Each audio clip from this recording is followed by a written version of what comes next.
Order. Okay, JC. Hold on, let me make sure. You guys ready? Somebody, Okay, perfect. Pledge allegiance. I always ask, because you have the recording. let's do, is anybody doing the pledge? Yes, we... Yes. Oh, Stephanie. Stephanie? Come on, I'm the most important person in my life. Okay, where do you want me to say? Stand there. Or you can use the handheld mic. You just turn it on. There's a little on button there. Oh, you get 4. Everyone through? Oh. He doesn't know who he would like you to introduce yourself. Excuse me? He would like you to introduce yourself. No, we're going to introduce yours after the pledge. We're going to... Go ahead. Okay, I pledge it.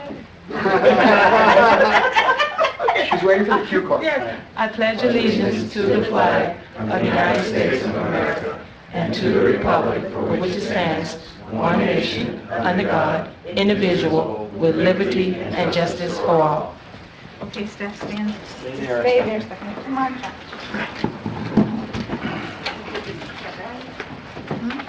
Stephanie, wait, stay. Wait, let's go right. For a moment. You already, George. That's your right. Okay. A busy day. Busy day. Well, actually, I think it's recorded. That's the only issue. So for those of you who do not know, this is a very, very special lady. Her name is Stephanie, and she has been the mail lady on the island for the last 25 years. Wow. And she was and she was the most dedicated, most special woman. She knew almost every person on the West Island, and she retired recently. And it has been a big loss to the island and to the kids in the neighborhood. She saw most of the kids in the neighborhood grow up. Yes. And she, not only was she doing that, but when things got rough for people, she always made sure to say to people, keep your chin up, things will get better, right? So, There was no better attitude anywhere. Stephanie has always uplifted everybody, and the fact remains, you know, it became one of those scenarios where you made sure you stopped to talk to her every day as you drove past, and vice versa. And you made it a pleasure, and we miss you. thank We you. really do. We do want you back. Unretire. Right? Right. I'm good, how are you? So the town of Bay Harbor Island would like to recognize you for the dedication, commitment, and valuable service to our community as a United States Postal Service mail carrier. Thank you. Thank you. Thank you for your service. You want to meet your family that's here? Yes. That's my son Olin, Stand up, Olin, Stand up. my youngest son Olin, and I was pregnant with him on the route. He just graduated from high school. He's going to college, and my husband Oscar. Thank you for sharing our with us for this many years. We really would like to back. Wait, we're going to take a picture. Come on up if you both Come come up. up. Can Come you on up. please come on up? Okay, now you know, this is yes. And she made the best sweet potato pies. She does. Doesn't she? I have to admit that. Aye, she does. But those can keep coming, yeah? Oh, my. All right, on 3. 1, 2, and 3. One more. Smiles, great. Thank you. Thank you. Stephanie, thank you so much. Thank you. Thank you.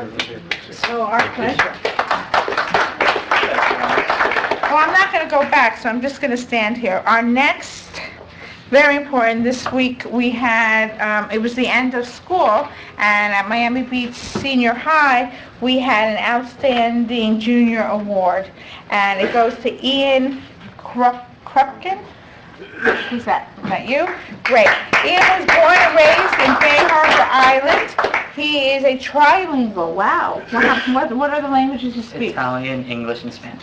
Senior at Miami Beach Senior High School. He's enrolled in the IB program, in which he excels and has constantly achieved straight A's.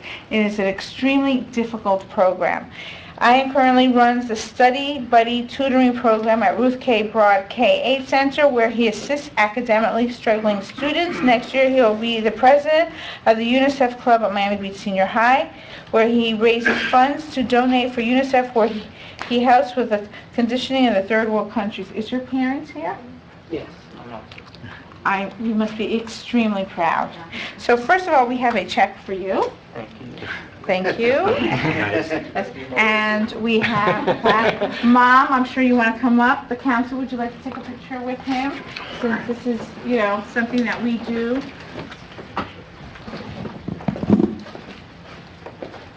Come on. Jerry leaving?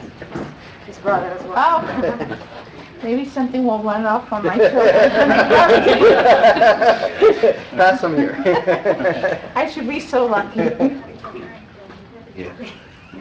Okay, on 3, 2 and 3, one more, and 3. Great. Thank you. What grade are you I'm in? going to be a senior. And where do you plan to go study? I'm not sure yet. I'm sure. Thank you. Thank you. Nice to see you again. Thank you. And last,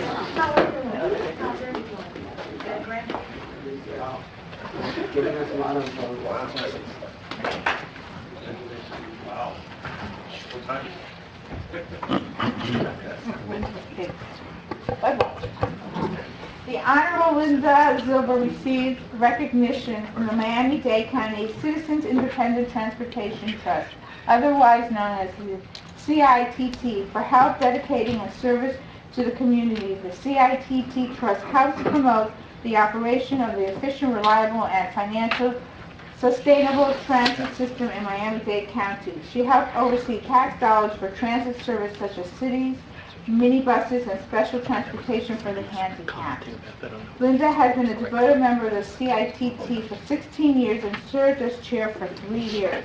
The town would like to recognize the Honorable Linda Zilber for her dedication and commitment and valuable service to our community. Linda Zilber, please come and get your award from the county and also your award or your certificate of appreciation from the town.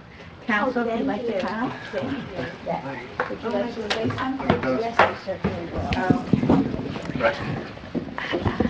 I'm glad that I'm getting to speak, because for 16 years I have overseen every city in Miami-Dade County, because they have to turn in their reports in order to get their transit money. And I have to say that for 16 years, JC has been perfect. And I thank you for that. You made me very proud. Thank you. I knew the pressure was on. Come get your...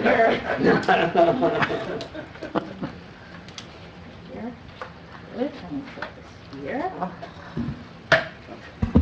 Okay, boys. It's the right time, too. Okay. Okay, on 3, 1, 2, and 3, closer. One more, and big smiles. Great. Thank you so much. Thank you, Linda. Thank you, Linda. You're up. Thank you. Thank you. I know.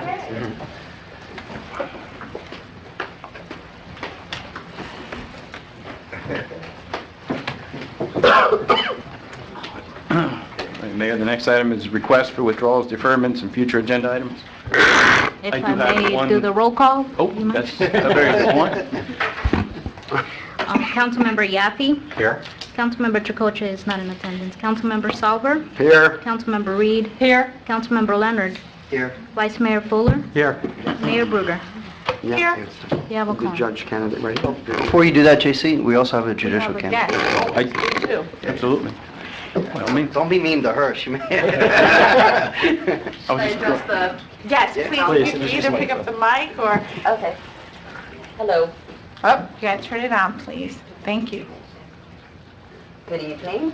Mayor, Vice Mayor, council members, manager, and leadership of the town of Bay Harbor, and citizens of Bay Harbor. My name is Vivienne Del Rio, and my purpose for being here tonight is to introduce myself. I was here a couple of months ago and during the council elections, and I was able to meet some of the citizens, let them know that I was running for judge, and overwhelmingly I received the response, I don't always vote for judges because I don't know who to vote for.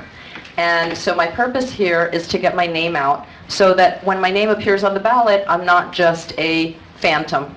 I'm an actual person, And I thought it would be a good idea to start with the leadership of the community and hope that some of the information filters down to the citizens. I never tell anybody to vote for me. I just let you know what my qualifications are and let you make that decision. And I do the same for the citizens. I'm an assistant state attorney. I've been practicing for 27 years. I grew up here in Miami. I went to UM Law School. And during law school, I did an internship at the state attorney's office and loved it, was hired, and never left. So I have a great deal of experience working in the courtroom.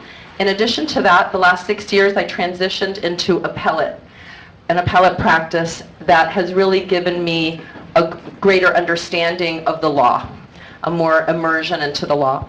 I feel that the 27 years of experience have prepared me for this job that I'm now seeking. Most of my colleagues say, but you're only 3 years away from the drop. You're only 3 years away from your pension. I don't want to retire. I love working. I feel like this is the prime of my life, and I am excited to start a new chapter. So this is who I am. Again, my name is Vivian Del Rio, and I would ask that you just let your fellow constituents know that you've met me and that a little bit about my qualifications, and that would be a great honor if you could do that for me. And I thank you. I thank the citizens of Bay Harbor for having me, and I wish you all a good night. Thank you Thank you. so much. Thanks for coming Thank you tonight. so much for coming. It's okay, you can leave it like that. It's fine. Moving on now to request for withdrawals, deferments, and future agenda items. I wanted to withdraw item number 10. The reason being is we're going to re-advertise it and go back out to bid. When we advertised it the first time, we only ended up with one bid, and it's not an emergency, it's not an urgent matter, so we're going to try it again, and using additional methods of advertising. So we'll see how it pans out, but that's my item. I don't know if there's anything else. Any other deferments? Anything that anybody wants to put on the agenda? Okay. Town managers report. J.C. The first is the update on the Bay Harbor Terrace parking. At the last meeting, the council expressed some interest in exploring different options, maybe going angled parking, one way. Well, Randy did a nice job. He went out there, took some measurements, and at the end of the day, if it's the only way to get angled parking, you will lose it on one side, and then you'd have to convert the street into one way. So it didn't make any sense to do that.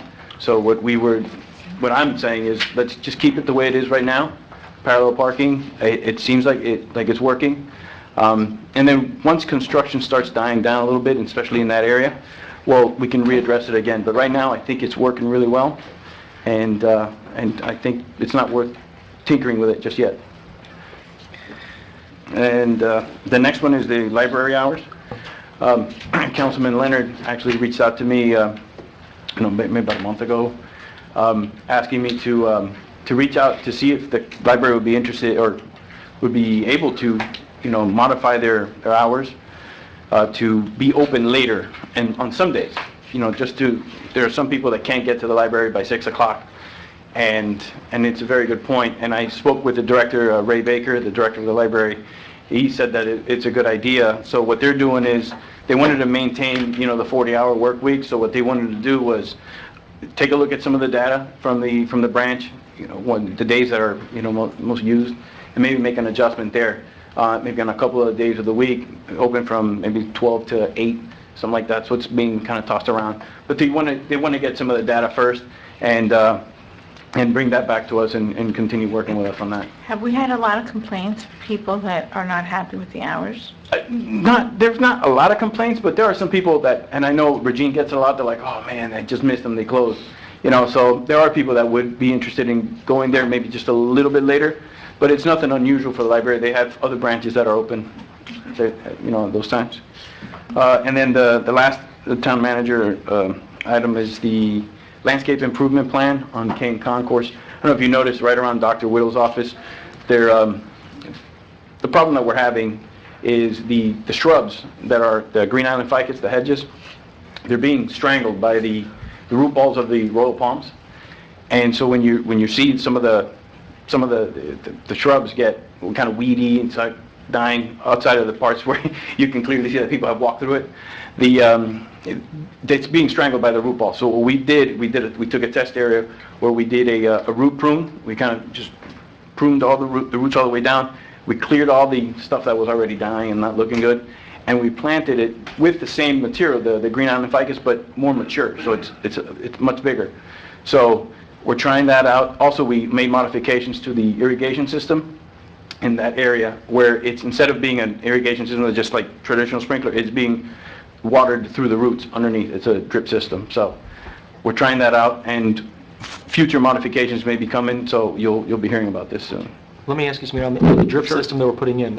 One of the issues, I know that we're trying to save water, and when we had a month or 3 weeks, whatever, of almost solid rain, our sprinkler systems were still going off, adding to the water. Now, obviously, with the new system, are we including any kind of mechanism? They do sell them; they're not that expensive to measure if there's rain out there and just not turn on. Yes, our system, we do have rain birds and rain detectors. Sometimes they malfunction, and they'll come on, but we will make sure that those are adjusted and working accordingly. Thank you. Speaking of which, Sure. there was a dinner in King Concourse the other night, Saturday night, and while we were sitting outside eating, the sprinklers came on at like 9:30, 10 o'clock. I mean, it didn't bother us, but I'm saying, but in certain areas there was like water on the sidewalks, and Okay. I think if it's going to come on at night, it should come on at like after midnight or something. Yeah, absolutely. We can take a look at that and adjust 2 in the that morning even to 2 in the morning. We can adjust the times. That's easy enough. Okay, thank you. Council reports. Kelly? Since the last meeting, I was lucky enough to attend a great workshop that was hosted by the Beach High PTA on cyberbullying. And it was a wonderful presentation, and there's some really good resources on the Dade County Schools website. There's a call-in, a tip hotline, and there's even a text number. So anybody who's interested in that, it's very important so that the children don't do self-harm or, violence to others, that everyone stay on top of that. It was very good. I'd recommend it. Well, maybe you can give it to Bridget so we can put it in our newsletter, so that maybe right before school begins, we can distribute it to the parents, to our constituents, so they can have it in case for the... Very good idea. I will do that. Thank you. Thank you. That's all. Isaac? Yeah, I had a very busy week last week. On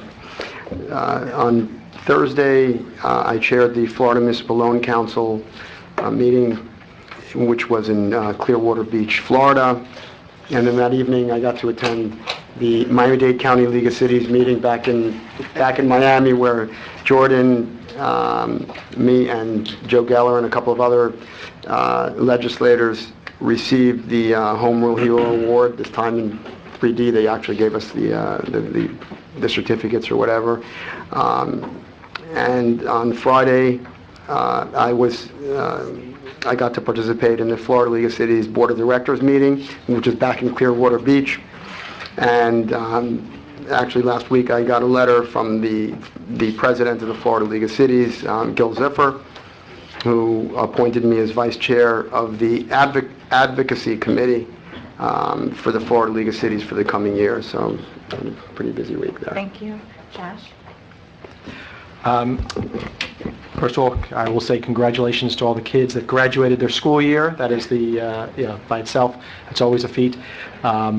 Second, I attended the PBA Awards dinner. I was honored to attend, along with several, actually at least one or two other members of the council, as well as I attended Miami-Dade County League of Cities, provided an ethics course I attended as well. Just so that you're all aware, we are required to attend the 4-hour course each year, every single person up on the panel. I attended it a couple of weeks ago. That's it. So there was another ethics course here in Chambers last week. Several of us attended. This was a 2-hour workshop, so it's towards our 4 hours. Newly elected council members or appointed council persons, not just in Bay Harbor, but throughout Miami-Dade County, are required to take the 2-hour course, and there was at least one council person from another community who had recently been appointed. North Miami. North Miami, right. And And I attended the Miami-Dade League of Cities meeting on Thursday night where Isaac was there, and it was Jordan's first meeting as president, and it was a very good meeting. Jordan did run a good meeting, and you expressed a lot of initiatives that you're interested in pursuing for the coming year, and I think it'll be a good year at the league, particularly on issues of home rule and sticking up for municipal rights. As Isaac indicated, several awards were given to Jordan and Isaac for home rule heroes, and our legislators, Joe Geller and Daphne Campbell, were also recognized for their support of home rule in municipalities. I went to the P&Z meeting the other night. Our newest member, Roger Santana, took the oath of office. It was another meeting that was dedicated basically to looking at possible zoning changes on the West Island. There was a good discussion that went on for hours. I couldn't stay the whole time. But I think that the board will come back to us, hopefully in the not too distant future, with some additional ideas. And as I indicated earlier, I had dinner at one of the restaurants in Cane Concourse the other night, and there was a lot of activity, a lot of people walking the street, maybe back and forth between the hotels and the restaurants, so it was good to see. Great. All right. Jordan? Oh, thanks. Kind of just jump on what everyone said. I also attended the Florida League of Cities Board Directors meeting. I also attended the County League of Cities meeting here in Miami. I'm proud to say that I received the Home Rule Hero Award again. This is actually second time in a row, so I'm actually, I guess I'm running. I don't think I get steak knives if I get it next year, but it's, actually, I will like to say that, believe it or not just Joe getting the award, but Joe Geller's aide got the award, and I didn't know that they give an award out to the legislative aide. No, but, I have to say, that's really impressive, the fact that the legislative aide that represents us was the one that got the award for the whole state of Florida. They only give out 81 awards, I guess, for the entire state, and that includes local elected officials and state legislators, and one aide award, and he got it. So, I mean, that's actually a huge kudos for not just Representative Geller, but also for us, because Brian's the guy that works for us. That being said, also attended the PBA gala, and I'm actually most happy that summer started. So summer camp started. I would like to tell everybody, just even though that summer did start and school's out, I would be more aware now because more kids are walking down the street and whatnot. I'd like to mention that. Other than that, I guess no one mentioned it, but okay. Unfortunately, I'm sure many of you are aware that Ron Watson is not here today. He's only missed one other council meeting when his mother passed away, but unfortunately, his wife passed away this last Saturday. This will be the second meeting he's missed in 11 years. And we all wish him, and his family our heartfelt regret. She fought a strong battle with, she had a double lung a transplant, and unfortunately, time was of the essence. But I do want to ask the council, they are having a luncheon after the funeral, and I thought it would be a very nice gesture if we would support or pay for the luncheon after the funeral. Absolutely. Yes. Yeah, okay. JC? Okay, thank you. Okay, let's move on to... You were going to say something? Yeah. No, I mean, I was just wondering, for the family, or Well, they have... how large a group It's after the funeral mass. They're having they call it repast. It's like a reception, and it's being held at a local establishment there, at like a restaurant that has so that's where it is. It's kind of like a prefix kind of anything. Public comment. Just one. Just one? Actually, two. I'm sorry, two. We've got someone put it down as a company, 1060 LLC. So- 1060 LLC. Josh has done so well. This is Newhart. That's right, 1060. Threw us off for a second. Yeah. Okay, Francis Newhart, 1060 Cane Concourse. That's funny. At one time, small-town residents relied on either their local schools or places of worship as safe havens. Only recently, two self-governing institutions, RKB Public School, governed by the Miami-Dade School Board, and Church by the Sea, United Church of Christ, PDS movement, governed by the RILUPA law, are now possibly becoming frightening targets without communication in our peaceful communities. In our small town with limited resources, why hadn't council used their authoritative power to promote the best interests of the town? Effective and responsible land use planning, instead of allegedly overlooking these very large land parcels of self-ruling institutions that are taking over and possibly putting in harm's way plus or minus 6,000 Bay Harbor residents' safety and well-being. The alleged RKB public school, governed by the Miami-Dade School Board, is supposedly being discussed as part of Agenda Number 11.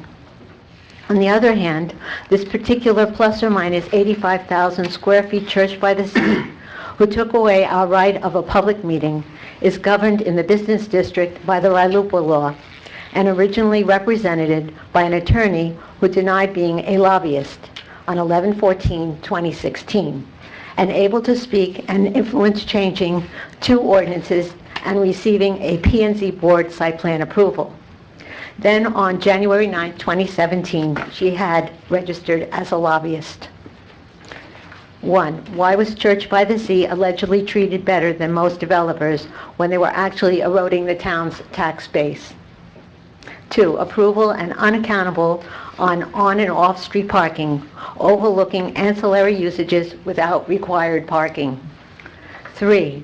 Approval with lack of commercial usage on both 95th Street and East Bay Harbor Drive. 4. Ignored environmental pollution when purchased a car service center for plus or minus 50 years. 5. Paraphrasing, told adjacent properties would make up for lost tax revenue. Adjacent property taxes went up 156% without any justification. 6. Government ignoring the harmful effect of allowing many ancillary usages without council approval and/or variance. 386-seat sanctuary, 168-seat dining area and large kitchen, etc. 7. Approving a dead space lobby on the Kane Concourse ground floor. 8. Decreasing 20 feet width public alley to create 5 private parking spaces. And 9. BDS movement money still Thank you so flowing. much. Thank you. John, better, please come up. Thank you.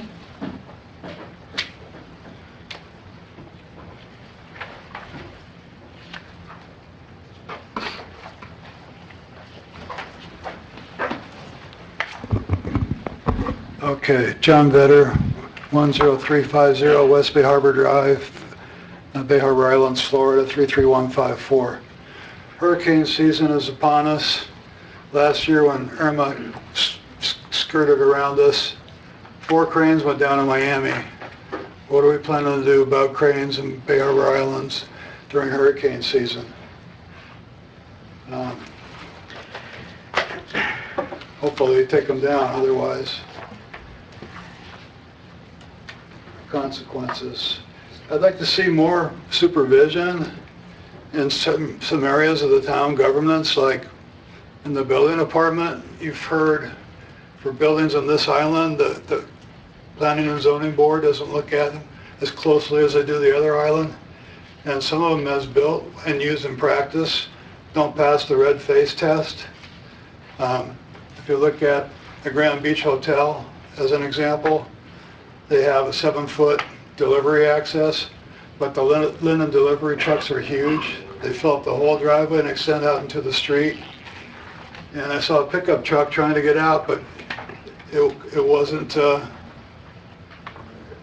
agile enough to make the turn, so it had to back all the way up at the intersection of East Bay Harbor and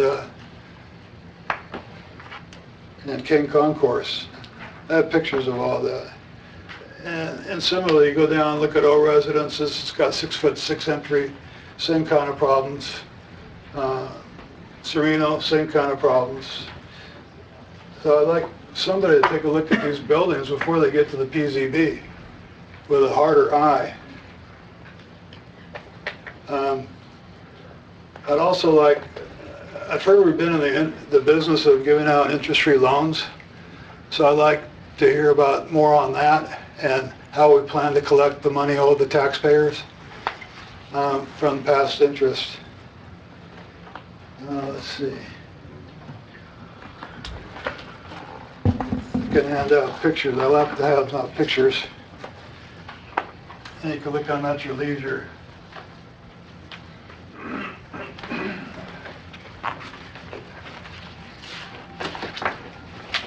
You can see this first one shows Grand Beach Hotel.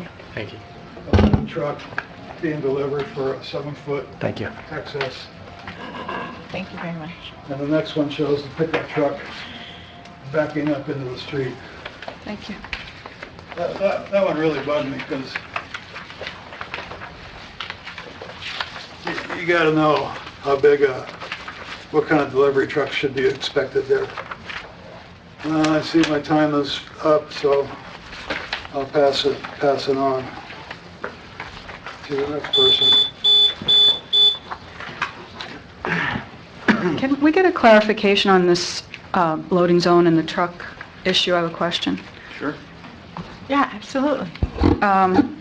Is it possible that we can work with some of the businesses with the loading docks, and maybe they can have, some of these companies bring smaller trucks? I know they had that problem on Ocean Drive, and that's what they did. They contacted them. Yeah. So when I'm looking through this, some of them, like a couple of them are like when you Truck's move. illegal, this thing just backing up out. Right. That's just an illegal Right, that's maneuver. That's not- right. And then some of them, like a budget truck or are moving trucks. So the ones that are like the linens and stuff, I know because when I go up north, they're not allowed because they crack the way the mountains are, they crack the streets. So I know that JC, that we can actually have a conversation with, or even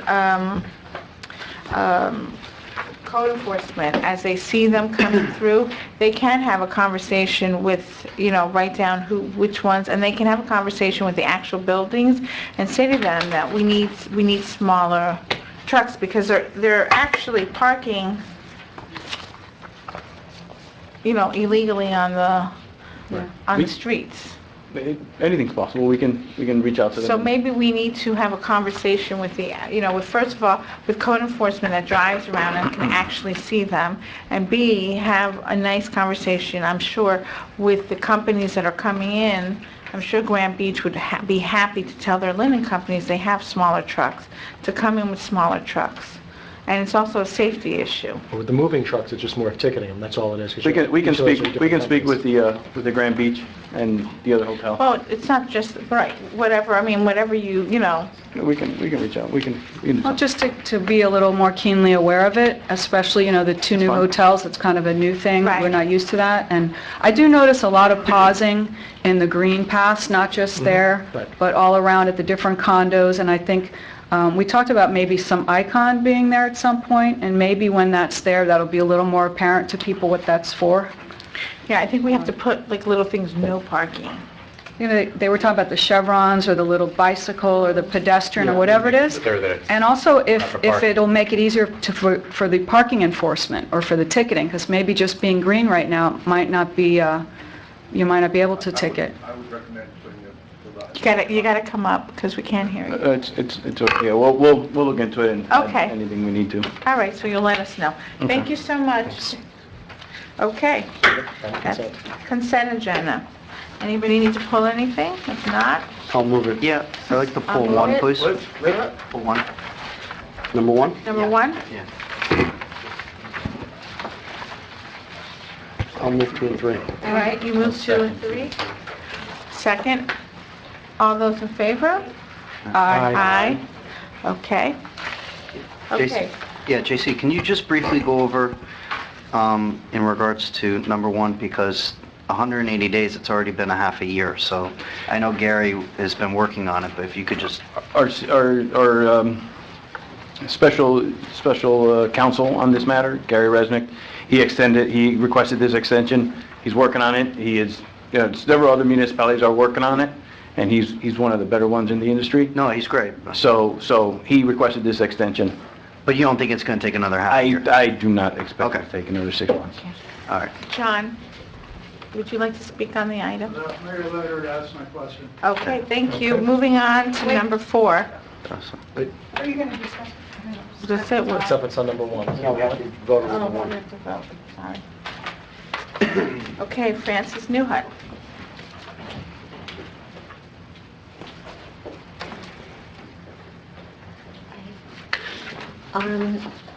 GC. Francis Newhut, 1060 Kane Concourse. First of all, in this, it's already 180 days, isn't it? So, where are the studies? I mean, I looked all over in the internet for that, and I can't find it. So, what are we supposed to follow here? But what I'm noticing around town is that, first of all, you talk about putting these facilities in the town's right-of-ways. If you look around the town, what right-of-ways are we talking about? Because on the East Island, unfortunately, we gave a lot of right-of-ways, deeded them for $10 to the developers. So if you notice on East Bay Harbor Drive, you've got poles in the road. And then, of course, on the West Island where we live, my son just bought a house, and I think it backs up with your house. These telephone poles are horrendous. They're old poles, and he's got a swimming pool with the wires into the pool. So if you look at the West Island especially, the pole, I don't know what right-of-ways we're talking about. These houses are so huge now and encroaching into the right-of-ways, how you're going to, it says here, in the best interest of the community here, and installing in the town right-of-ways. I mean, I'd like to see the study because I don't know where you're putting these poles. Again, there should have been studies with this. I mean, I'd like to know what's going on, and I don't understand it. I'm actually going to respond to it for a second, if you don't mind. Let me just make something. We had this conversation the last time we asked for the moratorium. I just want to make sure everybody understands, and everybody else watching at home, and everybody. We agree with you, okay? Here's the scenario. All this is in response to a state law that changed, and we're trying to have fewer polls. We're trying to have the ability to dictate them ourselves so that we can restrict polls. That's all this is. We're not trying to add polls. We want the exact opposite. We want less. But because of a change in state law, we're trying to protect you so that you don't have them all over the place where we have no say. That's all this is. Right. Okay, are we considering undergrounding now that we don't have That's a different right-of-ways? conversation. All we're trying to do here is we're trying to protect home rule because the state overstepped and is trying to put poles essentially everywhere. We're trying to prevent the poles. That's what this is. It's a maneuver for us to try and fight back and protect the residents from the state just essentially imposing poles everywhere you look. That's all this is. Okay, but if you look at these new poles, they're pretty dangerous. They're very, I'm not very going to high. disagree with you on that, but just I just wanted to make sure everything was clear. Please continue. Let's just put it this way. It has nothing to do with the electrical poles. Right. Let's say hypothetically Bay Harbor Island's undergrounded. Let's say the whole town is undergrounded. The new law essentially allows these companies to come into our town without our permission and put in new poles. Wherever Just they to want. put in wherever they want. Without removing old. But again, let's say we have no I thought we poles. had a contract So with FP&L and we own doesn't- most of those doesn't matter. poles. This has nothing to do with FP&L. This has to do with telecommunications like AT&T and other They type can of come in and propose wherever they want to. put in 5G. It's for 5G. Wherever they want without asking us for permission. So Right. this is to Are you sure Prevent they're that. poles? Yeah. Because I've seen in these big cities now, they're really nice, these metal. No, this is a whole different, this is brand not new, about- this is brand new, and it's in the state of Florida. This is AT&T and some of the other telecommunications companies, but especially AT&T, push this forward, which essentially restricts us from preventing these poles being placed everywhere. For 5G, they want to put these things on every corner, everywhere you can imagine. We're trying to prevent that. That's all this is. We're trying to protect you from that. John?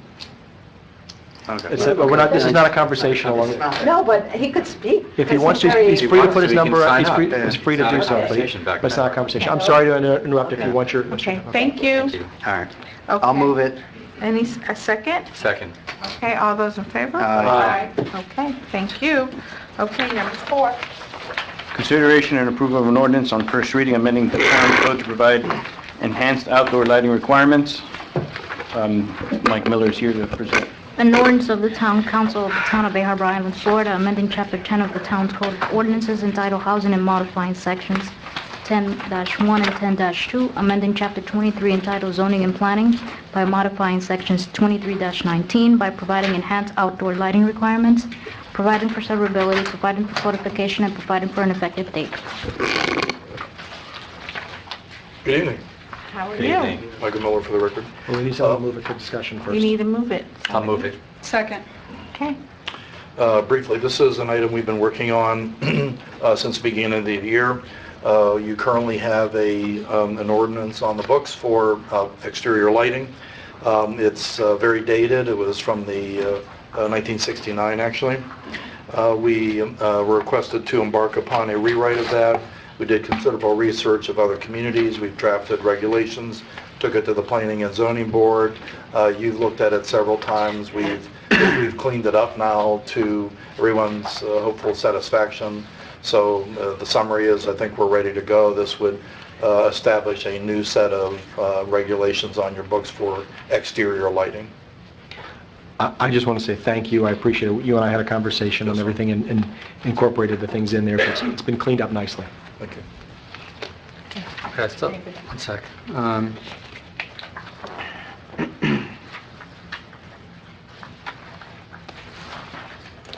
I have a question about the town-owned facilities. Yeah, they're exempt under this. We encourage compliance, but we Is there a legal reason for that, or otherwise? just making it... We want to comply. I mean, we're leaders, so if we're requiring the new development, I think we should also be held to the same standard, right? But you also have to keep in mind, you have tennis courts and things like that, and although our tennis courts shut off at 9:30. In the parks. And the parks, you never know if you have an event or anything like that. Yeah. So, I mean, Not I'm like just we're gonna- wondering we're if not we gonna be want to building a lot of say, facilities. yeah, if we want to, kind of spell that out, that on a day-to-day basis, we would comply, but that, if we have some kind of a special event, we may reserve the right to have light. I think that's the intent here, and, by us telling right now, JC as well, I think that's pretty clear that that's our intention. Can you explain, Michael, B2, expansion remodeling? B2 expansion and remodeling. Well, the idea originally, the idea is to encourage people to retrofit with modern light fixtures, LEDs, and so forth. We tried to make it not cumbersome. If you can swap out fixtures and light bulbs and things like that. Obviously, if you're doing electrical work, you'll need to get a contractor for that, as I understand the building officials. But at what point do you have to provide a site lighting photometric plan? I mean, if you're switching out a couple of fixtures. Yeah, you don't do that at all now, the way it's rewritten for single family. Okay. That was It's one of our exempt. changes on It's there. exempt. We didn't want them to change a light bulb and then have to redo everything. I still Exactly. think the town should be. We still, I mean, if you put something in and it's very bright, if you call code enforcement, they will go out and do their thing. Right, but it's still, maybe I'm missing something. It says it applies to single-family and multiple-family development that involves outdoor lighting alterations. It seems pretty broad. Am I missing something else here? Do it, you should do it too. Existing development sites are encouraged to retrofit outdoor lighting fixtures over time. Right. Photometric is only for, Just saying. I understand, non-residential and multiple-family development. I'm just Right. keeping my mouth shut today. All right. Okay, all those in favor? We have We have public public comment. comments. I'm sorry. I'm so sorry. John, would you like to come up, please? Thank you.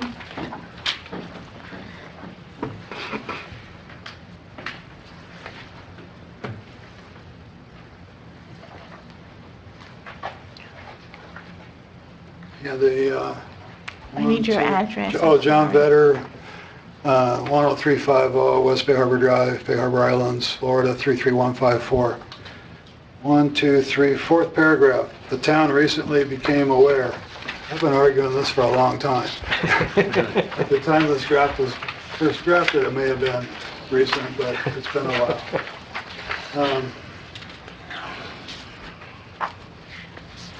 There was a hole in the code, there still is, and it's been there for a long time. And so the board wanted to make this retroactive, and I do too. And it was presented that way last time. One council member spoke against making it retroactive, and it got taken out. But I don't want to be stuck living with what got built. I want them to fix it. And I know they're all your buddies, they're all your developer contributors and stuff, but I want the lights fixed.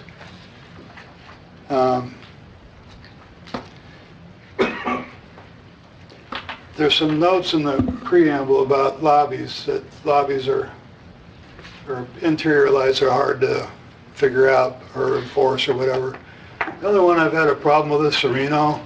And the only time I didn't find Sereno objectionable was when the power was out on our end of the island recently. Their exterior lights are on, and they dim those down, but their lobby was nice and dark. I think they could do something with that.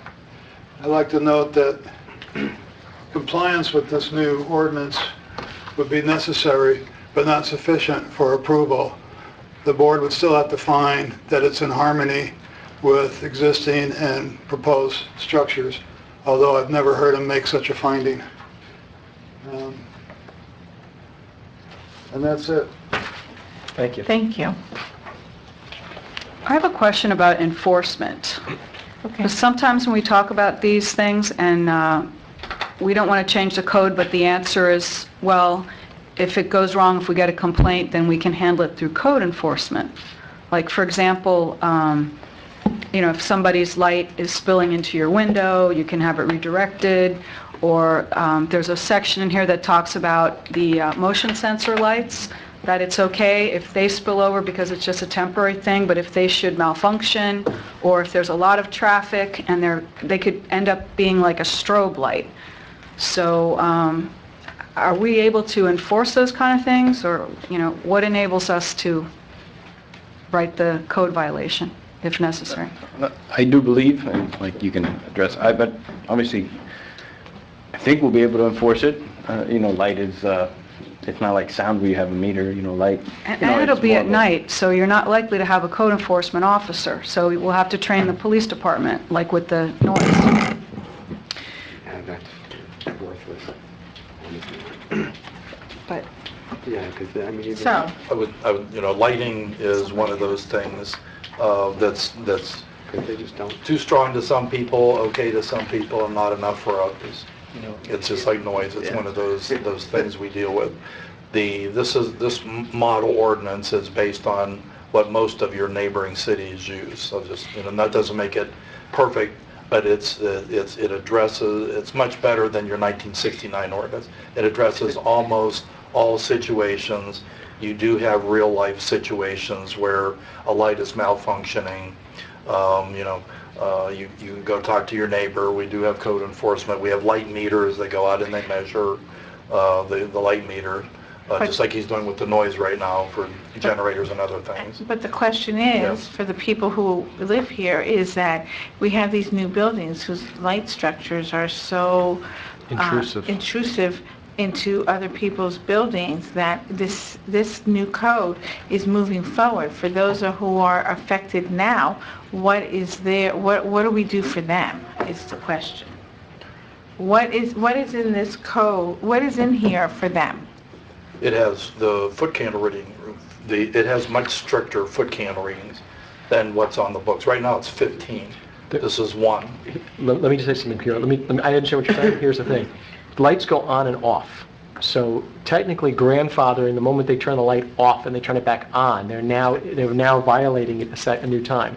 So if we have a foot candle power limitation, when they put their lights back on the next day, it's a brand new violation potentially. So they would have to retrofit. But let's say you have a building that's been built in the last 2 years, and the light structure is humongous, as we know, okay? This is... The moment they turn it on a new time, it's now a violation of the ordinance. The minute the next day they turn on their lights. I could read it that way. I think it could be very... Is that how Yep. So that means any building in this town is subject to this code Yep. the next day?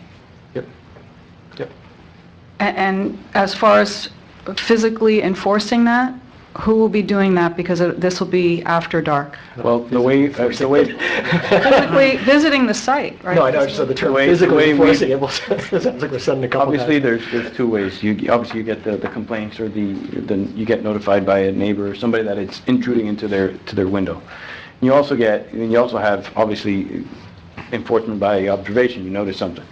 The way we would do it and work with Sean and the police department is, if they notice something that just seems too bright, they can report it to code. Code can come out and do an official report.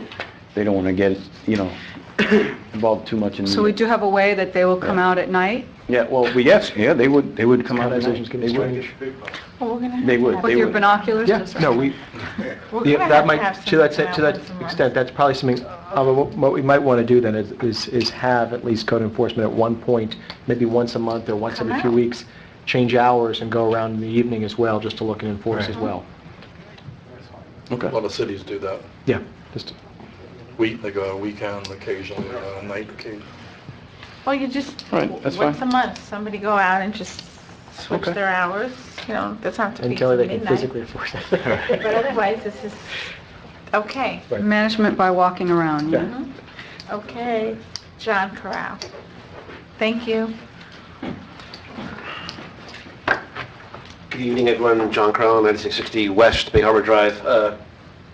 I like what I see. Couple of comments, and I didn't get a chance to read through everything in detail. I didn't notice specifications on candle power or lumens allowed per square foot. It's a kind of a term on how bright things can be. And also, as far as the hurricane proof, because we just redid the lights on the island here about a year ago, and we had a small storm come through here, and a good percentage of those light posts got blown off. If you notice when they replaced them, the bulbs they put in were inferior. They replaced them with a 2-bulb array versus a 4-bulb array. What happens there is they got a stronger beam of light over less area. So enforcement on things is good, but as Kelly pointed, I mean, as the town, we should comply as well. But if you notice when you leave tonight, look at the first light post out here in City Hall. You notice it's got 2 little LED panels. The other ones around the island that weren't knocked down have 4. We go 60 to 70% wide on the ones that have 4, much smoother light pattern, and the ones that have 2, it's like a high beam focused on a certain area. So we need to get our house in order before we start, enforcing all these other things. And lumens and candle power is an easy term for our building to understand. I know that you can have meters out there and everything, but I think it's good. We're moving in the right direction. But we need to look at what happened with these poles that we redid out here last year. Thank you. JC? I can answer that question. After the hurricane, there were a number of them that were installed terribly by FPL, to say the least, and they fell and they broke. When they came by, they put, to get light back, they put whatever they had. Now, this is it's a point of contention with us and with FPL, and we're working through it, and they'll come back and replace what that was there originally. Mrs. Newhart? But we're aware of it, so. JC, didn't I mention that to you guys? You did mention it a while back, and Yes, I did. Mrs. Newhart, 1060 Kane Concourse. If you look at where it says 4 exceptions, these regulations shall not mandatorily apply to town-owned facilities.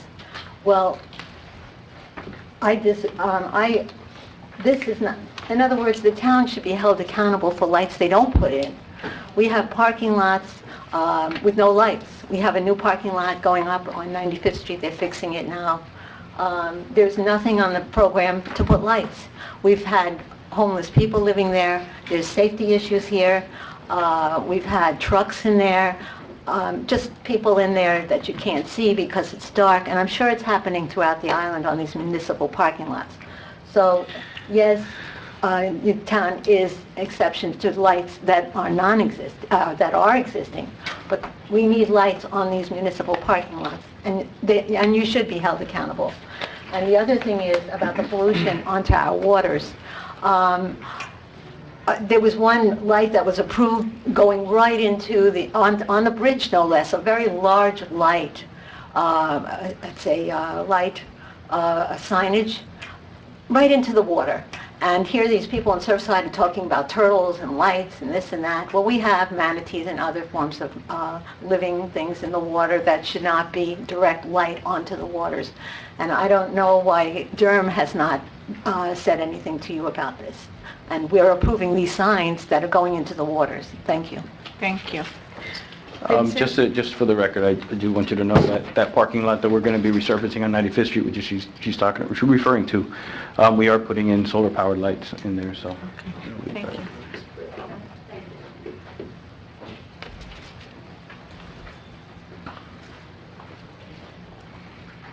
Good evening, Vincent Martino, 1050 93rd Street, regarding John's comments, John Corral. Again, the luminescence, that's a very big topic, and I looked through the information at home. I don't have it with me, but Michael and I spoke, Mr. Miller, a couple of months ago about timers. Is that something that's in the details? Okay, so that's something that would be extremely helpful for building, like I mentioned a few times before, our building, you know, we're getting washed. There's 12 units that get washed every night from dusk until, you know, whenever the lights go back out. So timers would be good, and as Kelly pointed out, enforcement. If we can't enforce it, then it's not really worth it. But great job. Thank you very much. I appreciate it. Thank you. It's after 10 p.m. and it's in the code. Okay. Yeah, so that's it. Okay. Full vote. You know, just to make a comment, again, this is first reading. If there's something that, I mean, you know, you're welcome to my hard copy. The ordinance is on the internet, and if there's something, you know, there's something that if there's a challenge, or there's, you know, something that you feel needs to be tweaked, or it's not strong enough, we have second reading, and we can make amendments at that time.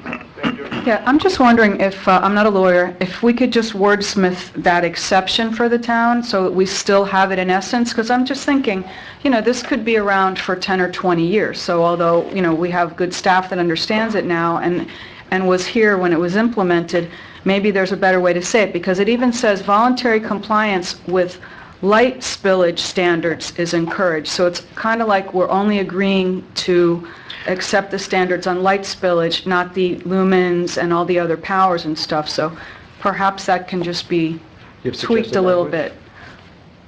Suggested language? I could maybe talk to Mr. Miller, but I was hoping, you know, a lawyer type might know something better.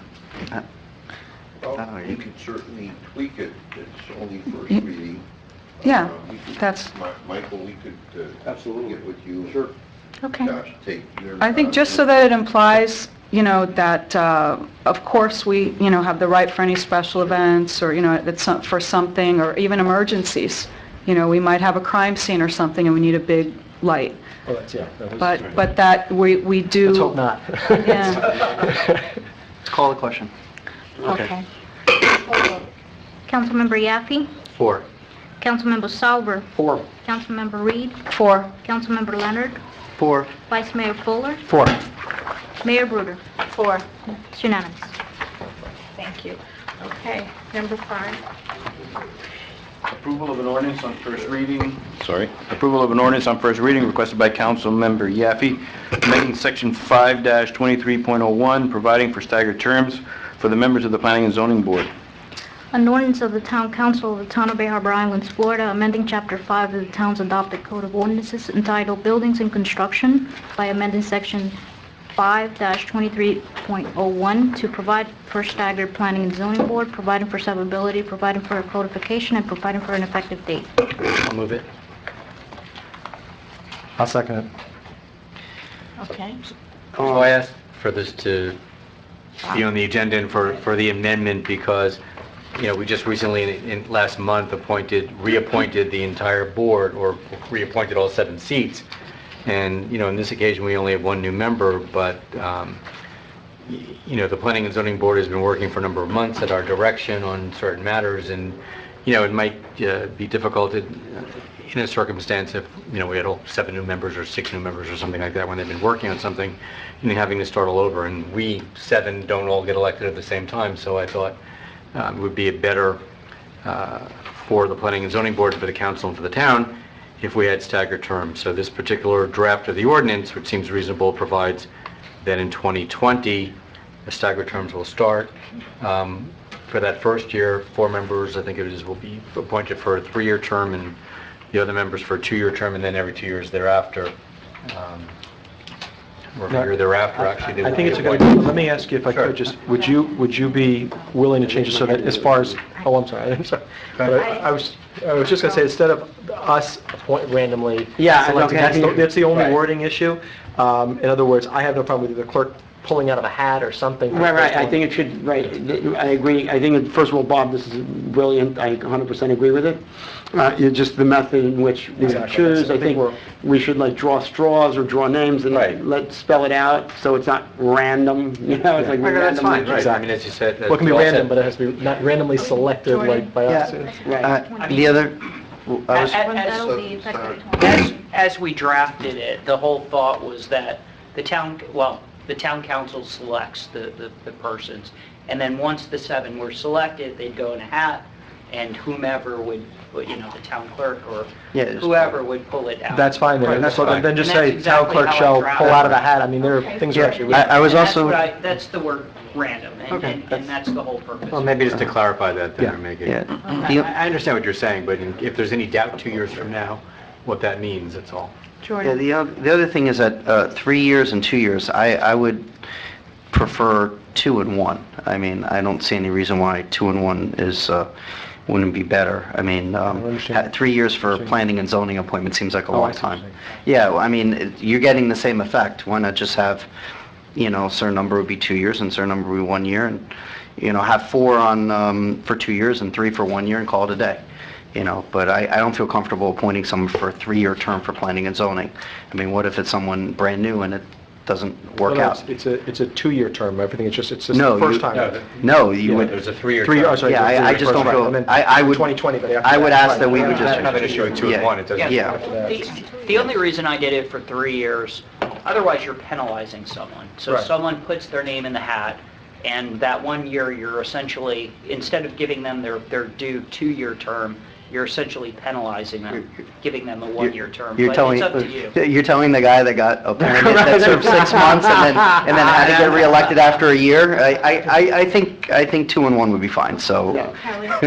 How do you feel about, instead of doing it the way we do it, that each one of us appoints a member, like on Miami Beach, that's how they do the committees. That way, it kind of represents, it's a representation of how the voters, they elected me, they want me to choose someone, et cetera, et cetera. I know that that's not on tonight's agenda, but as long as we're talking about it. And then maybe the term might even be the same term as the appointing council member? I like the way that it is here. I think the fact that everyone has a say means something, so... Well, we all have a say, but sometimes, that means that the opposite, that sometimes some don't have a say if you don't do it that way. And I see where you're coming from, because years ago I was on a beach committee, and each commissioner had a certain number of appointments at the time. I mean, if we were going to do that, then we'd probably want to look at the other committees as well. I mean, if you were going to change the appointment process. I don't know whether I'm in favor of it or not. I understand the point, though. Well, the way it reads, it's that way. If you look at C, it's appointment to the Planning and Zoning Board. Each town council member shall submit 1 or more persons as candidates.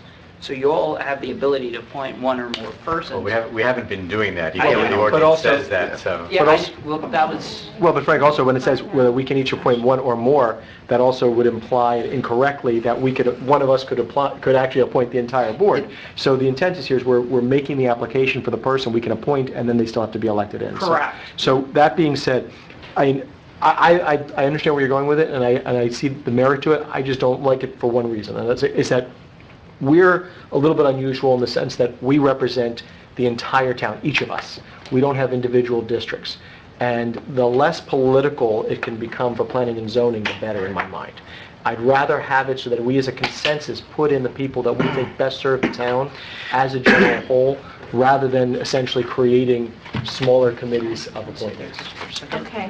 If I may just say, my thought process when doing this was actually to remove C, the appointment of the Planning Zoning Board. You know, the way it is now is people submit themselves as committee members, and then you all vote for them. Last time we had 8 people, 7 were selected, obviously. I didn't want to take at first reading power away from the town council. However, if that's what you're saying, perhaps removing C would be best, because then you're not appointing them at all. Rather, you're going through the process that you've done for the past several years. No, I disagree with removing C. We're not following C. Right. We haven't been, that doesn't mean we Yeah. can't, but I'm just saying we've been treating the P&Z board the same as all of the other committees in town. And the other thing about that is that, so we've got up to 5 members shall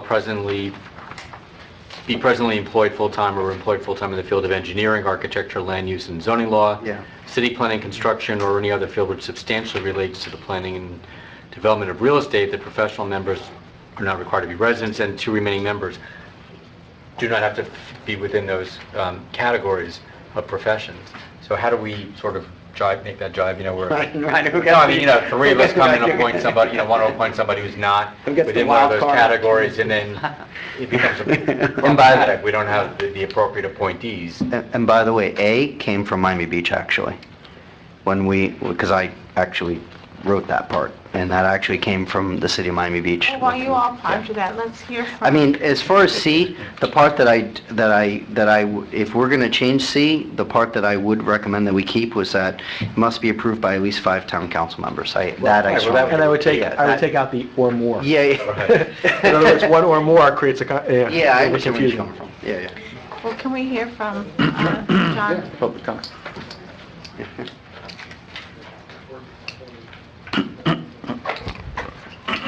Well, as I listened to the council members talk, it realizes my worst fear, that essentially we have a voting cartel council, and they would be able to dominate the selection of the planning and zoning board with members that favor their tastes, their preferences, their aggressive building at the expense of people that are already here.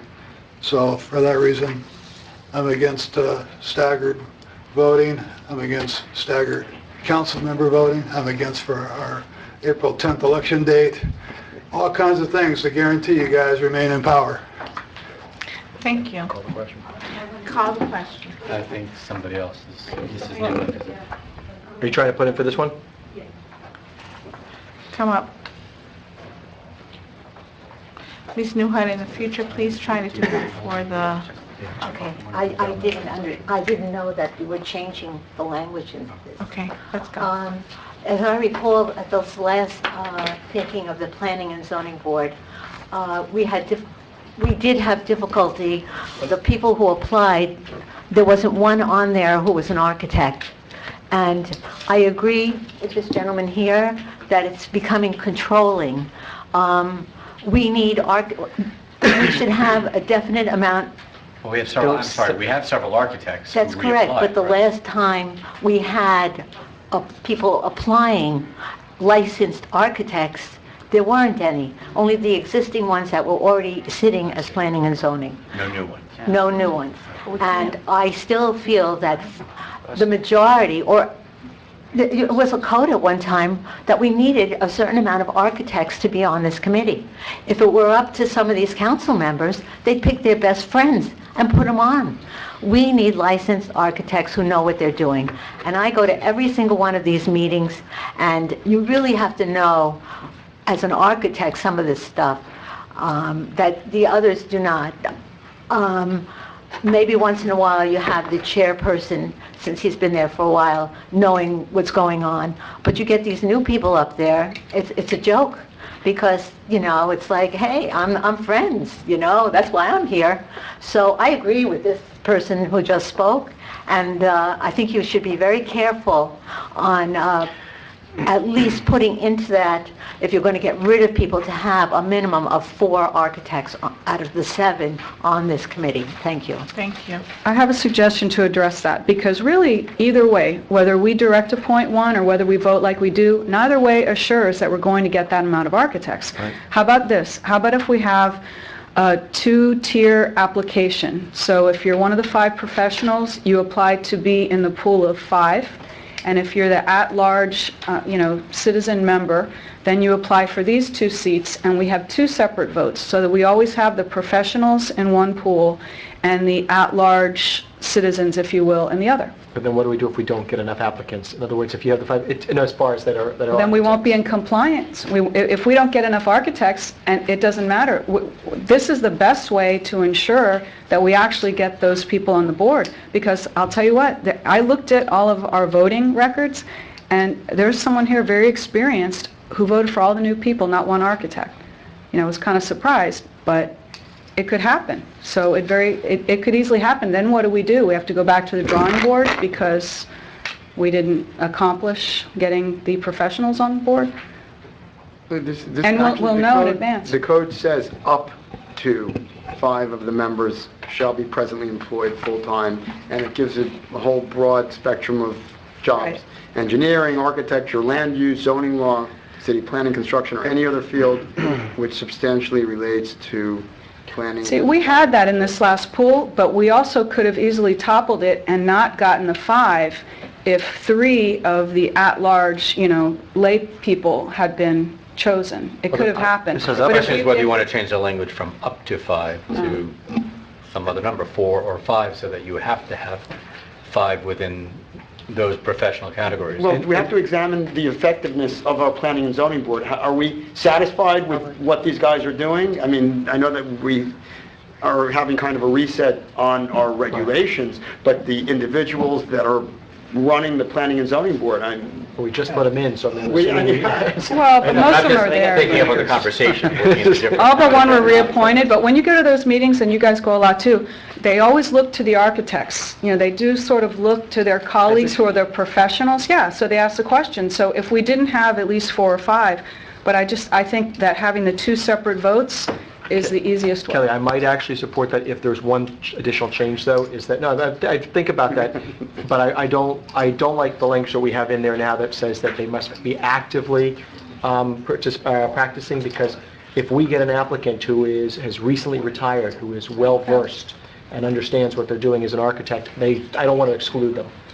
So I'd like to have that. Active or retired? Or is active or retired, but has the licensure and so forth. Educated or exactly. I mean, current or previous licensure? That's fine. However you want to say that. I would support that. I might think about it. Well, it says Can we go back to the 1 and 2 years? Yeah, I mean, right. If you give vote on this and we've directives, I'll change it right now. Well, I mean, I think we just directed this the whole took. No, I have it in my server, so. No, I'm just saying, this took a long time to create. I mean, months and months and months.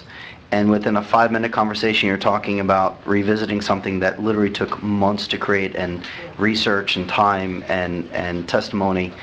I mean, I would strongly caution the council, that we should put a little bit more time into that than just haphazardly saying, yeah, let's just change how we've been doing things.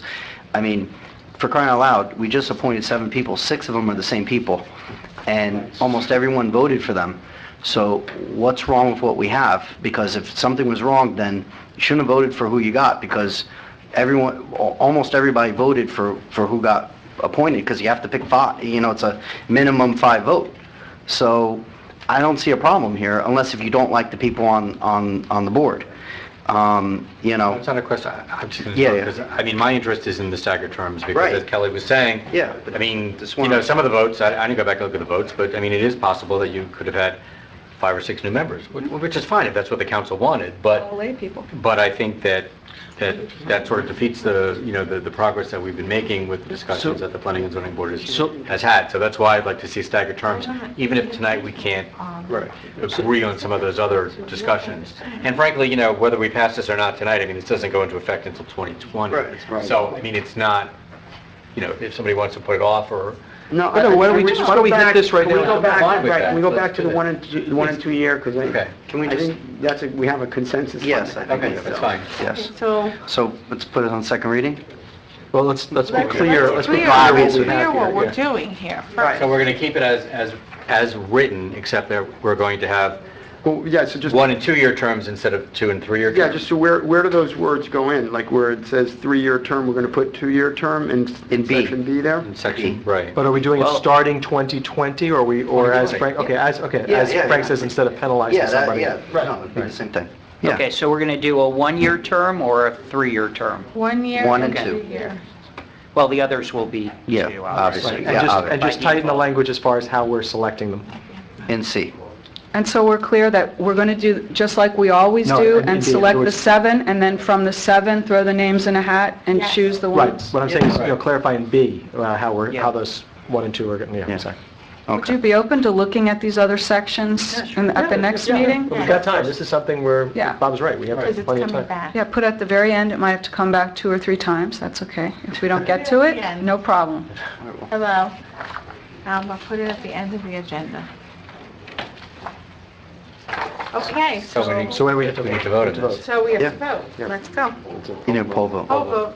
If I could get just direction as to whether or not you want me to remove the first sentence of sub C So that I can hear. or not.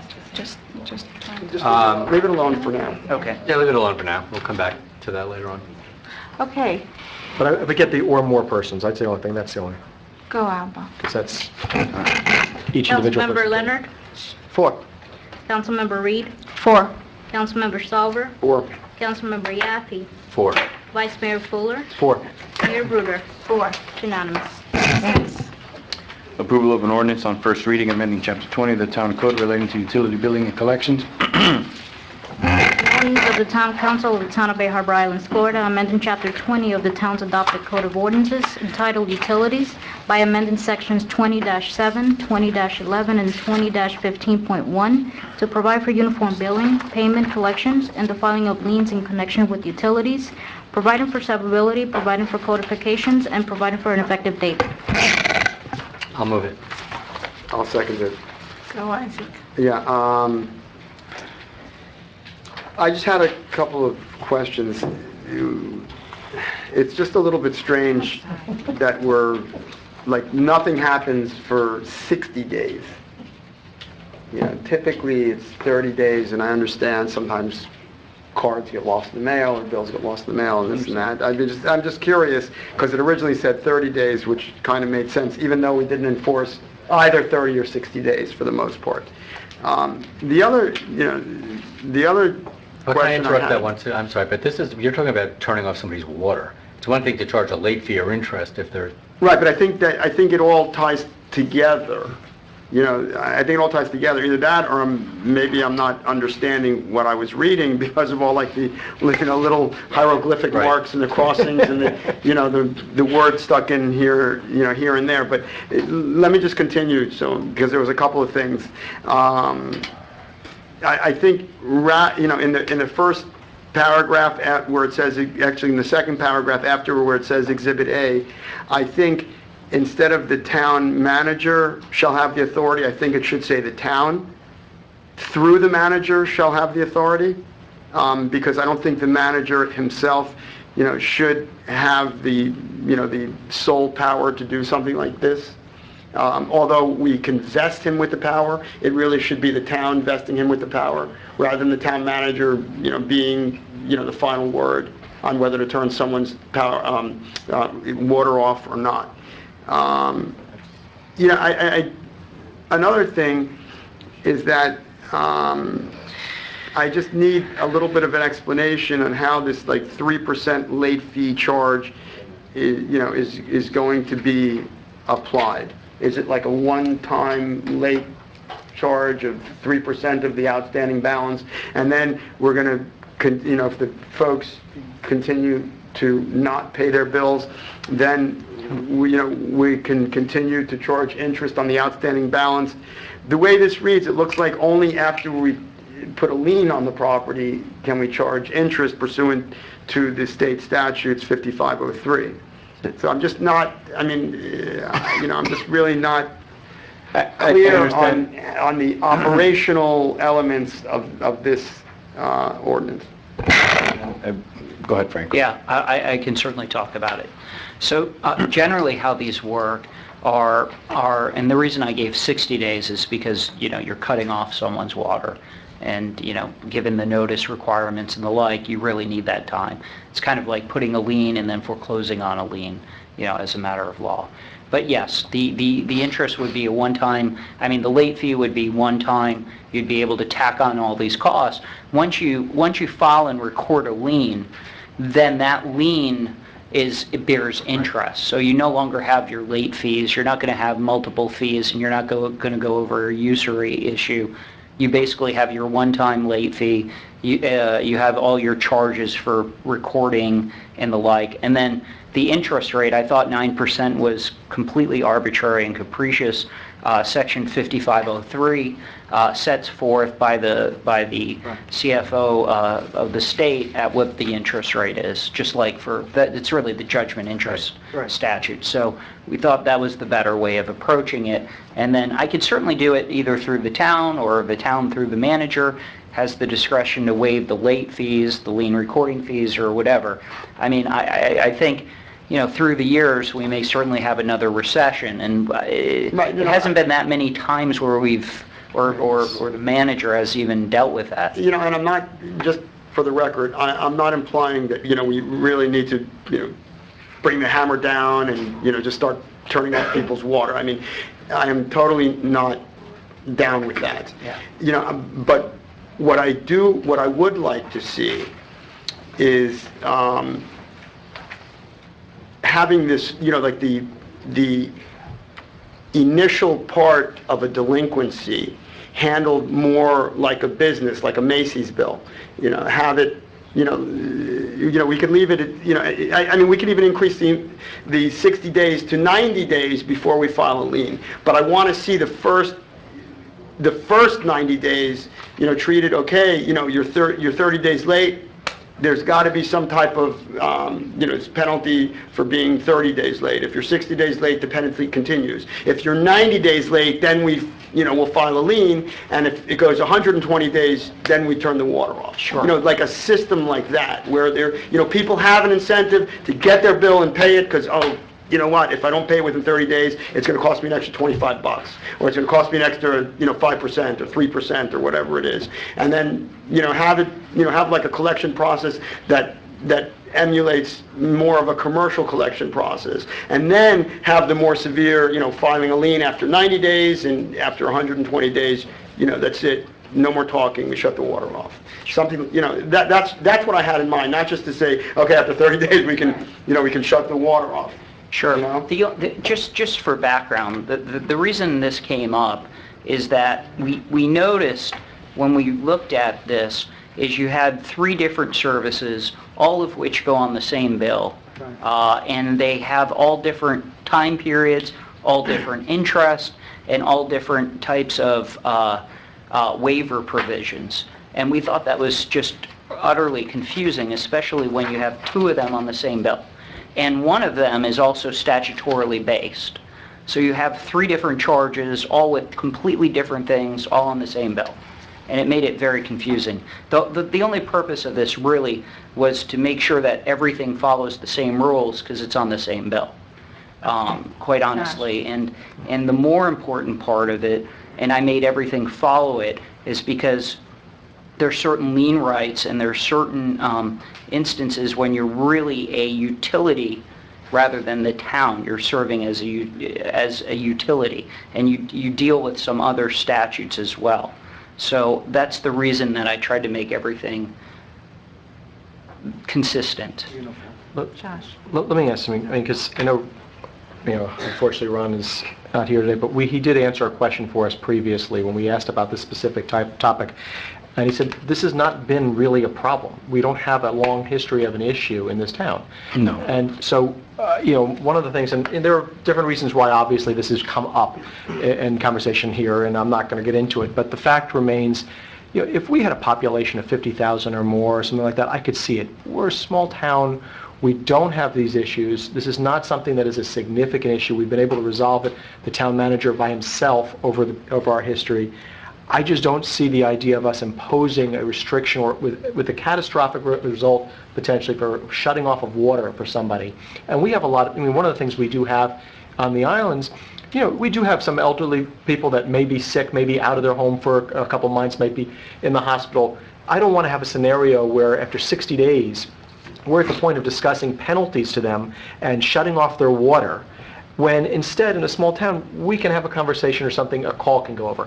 This to me looks like legislating without any need for it, and I'm not going to be supporting it. To your point, Josh, the manager currently has the authority to discontinue or shut off water service if somebody's late. So, so I don't think that this ordinance really changes that. I mean, I think it just clarifies the authority of the town, and as Frank says, add some consistency to that's exactly to the three different areas, because we have water service, stormwater utility, and solid waste collection, and some of the provisions in there were not consistent, and so it is, I think, appropriate to make those areas consistent. With respect to penalties and shutting off the water service, I mean, there's still a great deal of discretion on the part of the manager or the town acting through the manager, as the wording may be, so that it's not an automatic thing. If you're X number of days late, your service is going to be discontinued. So the manager and the town have the ability to take into account circumstances that you mentioned. If he's able to, but there's an implication here that we're instructing the manager essentially to get tougher on residents, and that's really what comes across. I don't see the problem. I mean, at this point, we're not talking about that many issues. Josh, first of all, I got to disagree with a couple of things that you're saying. Regardless of how our accounts receivable surfaced, we have accounts receivable, and there is a little bit of a problem, in my opinion, as an accountant. There was a lot of past due water bills, a lot of them. And I think the fact that it's a small town, doesn't relieve the administration of the duty to collect the water bills from people that owe water bills, because if 93% of the town pays their water bill on time, that doesn't give a license to the other 7% to not pay their water bill, because the rest of us are carrying the weight for them. And what I don't think we're giving the we're trying to be more stringent or strict with our residents. What I really what I'd like to accomplish through changing this ordinance is to remove subjectivity from the town manager. And, I don't want to put him in the position where he's personally making decisions on, this person comes into town hall and they talk to me all the time and I really like them. I'm not going to turn off their water, but this person is not answering our letters. They owe exactly the same amount of money for the same exact time, and say, you know what, I'm going to leave this guy's on and I'm going to turn this guy's off. I'd rather take that decision out of his hands and say, hey, look, this is policy. If you don't pay, you get shut off. And that's it. I mean, look, make it so they can't shut the water off for 4 months. I don't mind that. But, I think, we should all pay our water bills equally with the same rules, and there should be sanctions and penalties for non-payment of water bills. I'm not penalizing any. Okay. I will say this. Just collections, we're doing very well on collections, and every year they get audited, and even our auditor said there's just, there's not really an issue here. Now, are there some that are late? Yeah, there's some that are late. And I have a couple points to make.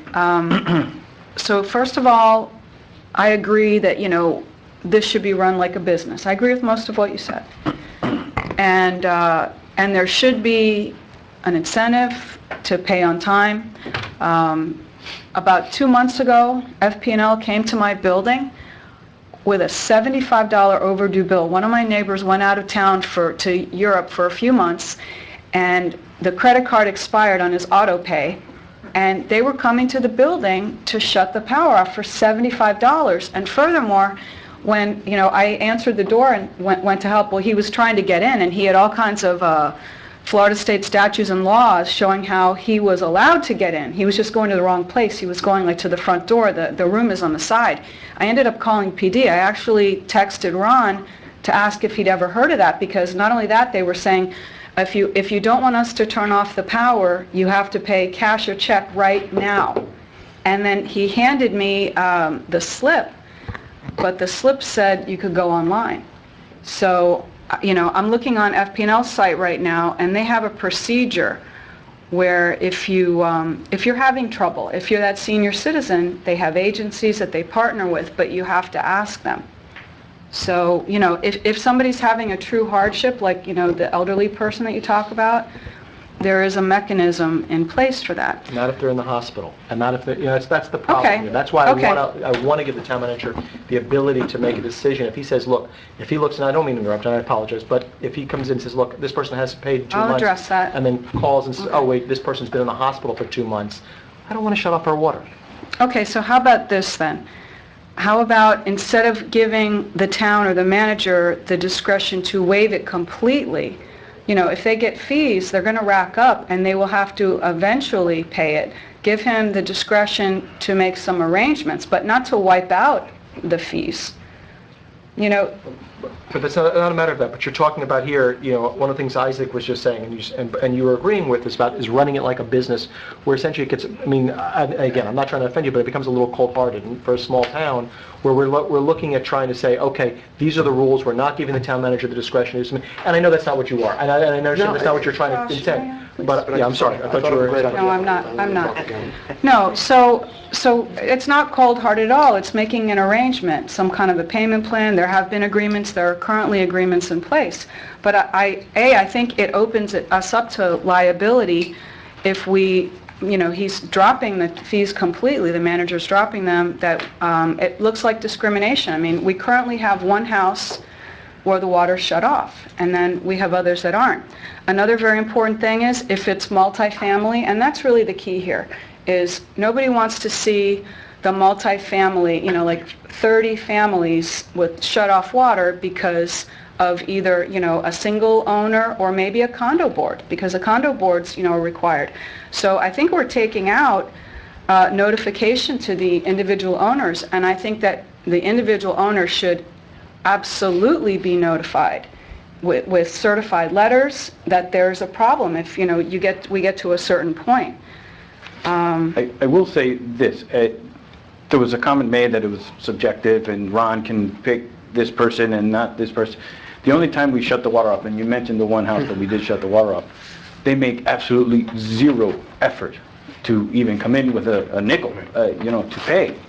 So they shut off. But anybody else, there's a payment plan. They come in, they make payments. People are actually making payments and paying down whatever they owe, and they are able to keep it on. They're making a dent. They're paying it off, and that's how we have.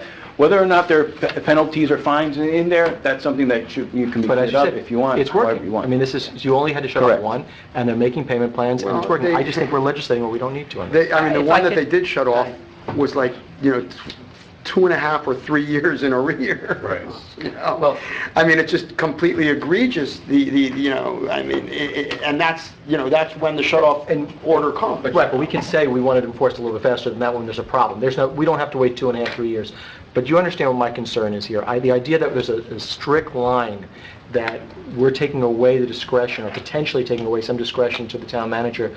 I don't read it that way. I don't read anything about this amendment which takes away the discretion of the manager. It clearly states that the manager shall have the authority to discontinue, but it doesn't say that he must discontinue. No, sir. Right. And also, Kelly, to address what you said in terms, basically the notices go to the customer, so if it's a condominium, the customer is typically the condominium association and not the individual unit owners, and I understand that you would want to see the unit owners, individuals, receive notice so that they don't come home one day and find their water turned off because the association didn't pay. Or there But could that's be a question of crime.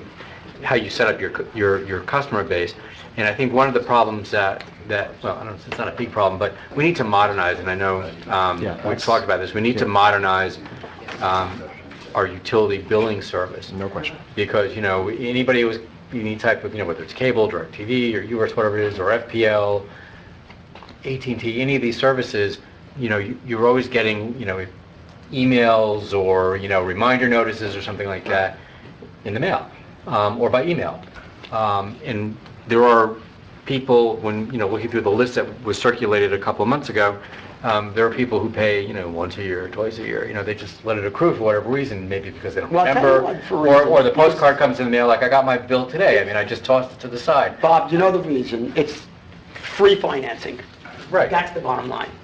It's Right, free but I'm saying financing. if we had a better system, and I know that we're going to work on that. Yes, I was going to say, we, when Melissa was hired, Ron said, you have carte blanche, update everything, we put away the advocates, and let's go, let's get cracking, so, and she's working on it, and we'll be budgeting for a new accounting software. Maybe that's the time to look at this, because let me just say something. I understand what you're saying, Bob, and I understand what you're saying, Isaac, but the funny thing is, even though you both seem to be on the same side, you're arguing different arguments. You guys are conflicting with each other, because you're talking about it not being arbitrary, and you're telling me, Bob, right here, that under the way that you read it, and I tend to agree with you in some ways, that you're saying that the town manager doesn't have to actually go ahead and have a strict rule. But the whole purpose that Isaac and Kelly are saying they're supporting is for the strict rule. Well, I think what So you've Isaac got is saying, I don't put words in his mouth, is that if you have interest or if you have, late fees, there's some consequence to not paying, as opposed to now, which Isaac is saying is sort of like free financing, because you can go 2 years without paying a bill, and all you have is your base bill, and it just accumulates. So if you had a late fee after some period of time, even if it's a one-time late fee, then there's a consequence and there's more incentive. Just like, but that's a different thing than listen, what's if I written. miss the date of my FPL bill, I've got a $5 or $6 late fee, whatever it is.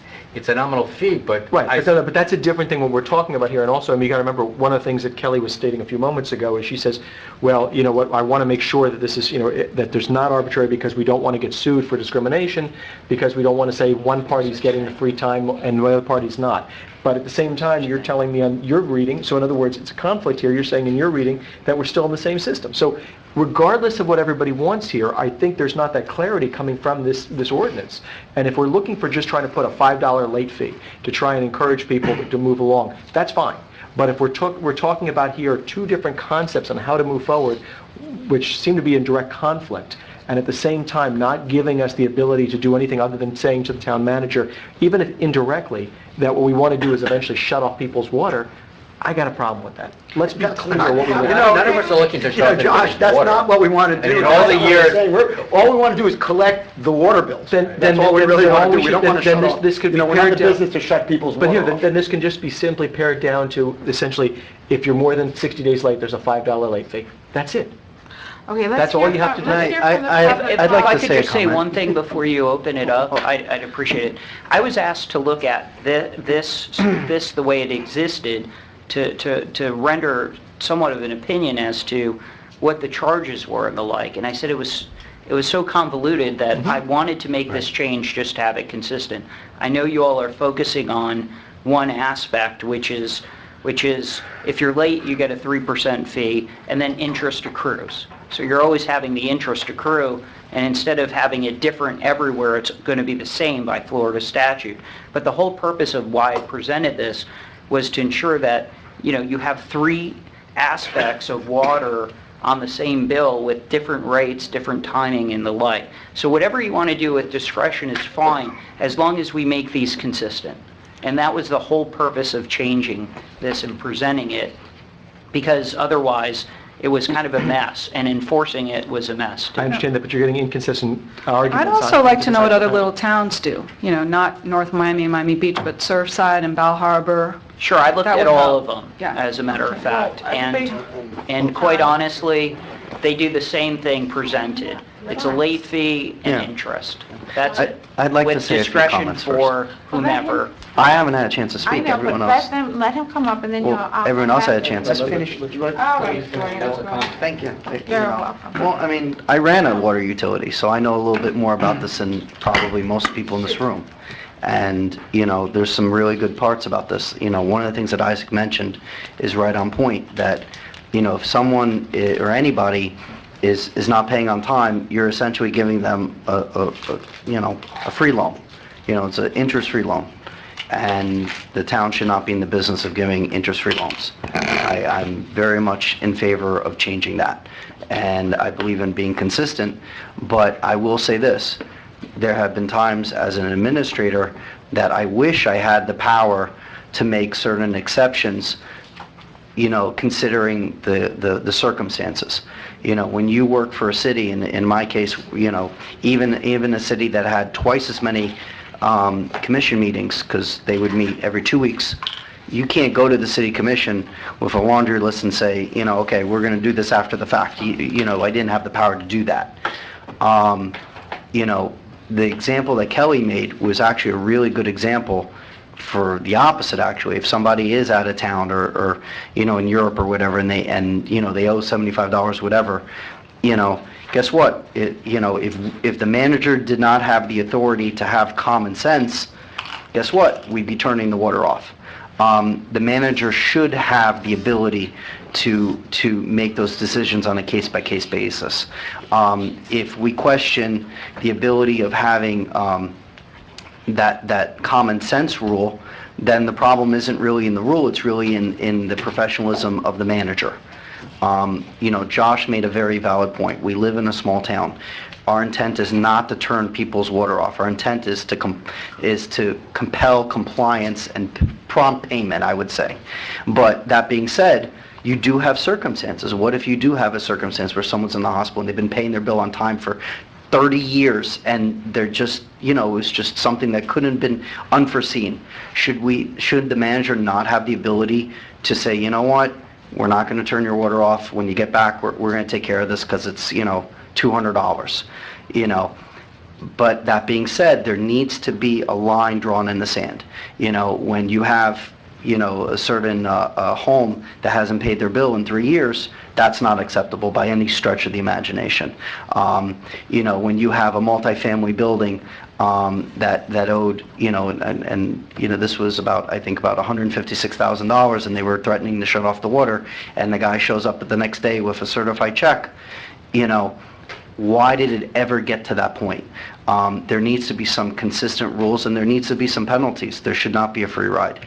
But there needs to be some level of empathy and directed towards the professionalism of the manager to do that.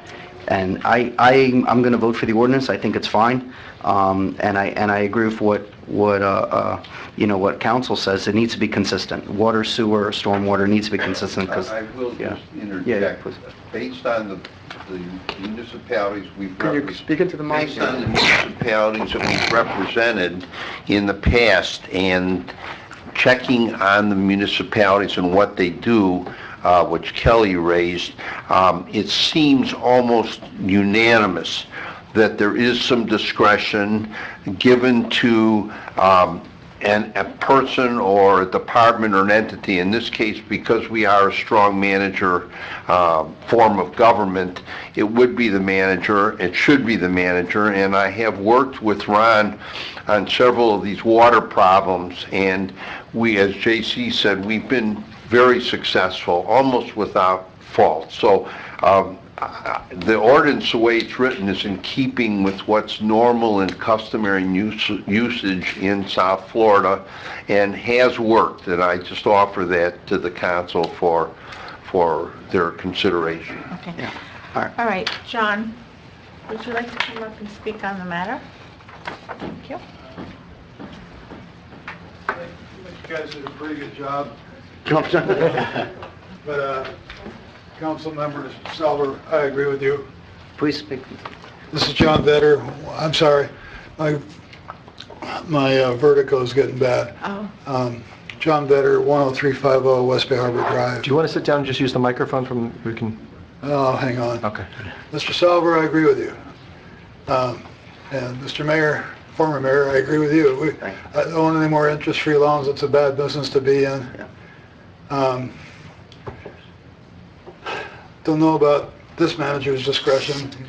He's let some big bills run up, but I'll let it go with that. Thank you. Mrs. Newhart? Excuse me, I am confused by the reference to the interest-free loan.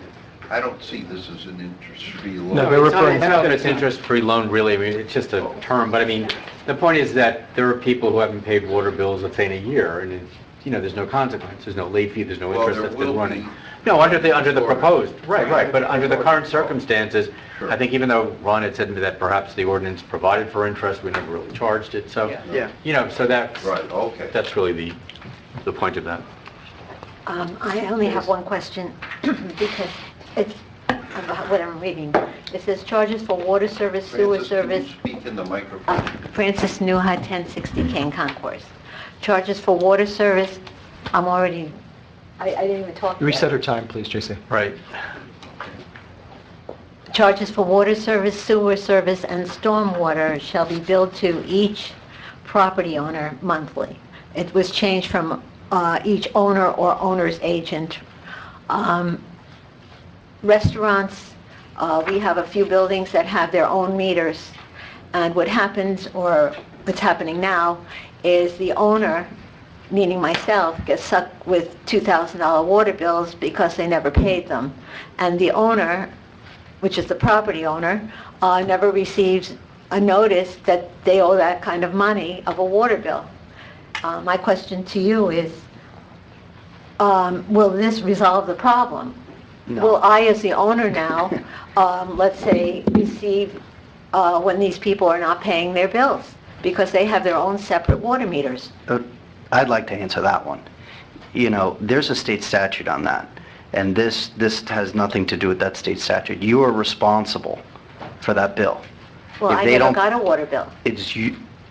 It is prudent upon you as the property owner to get that information. In every city in the county, you have the right to get that bill. You can go get the bill anytime you want as a property owner. If you own a single-family home or an apartment, and you own that apartment, and somebody, you know, they're responsible for paying the bill, guess what? They don't pay the bill, it's on you. That's what happens. That's very nice.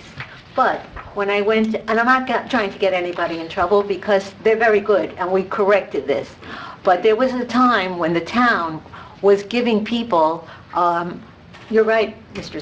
Councilman Salver, leeway. They have a discount. They don't have to pay. Oh, we're on an installment plan. So someone owes $1,500.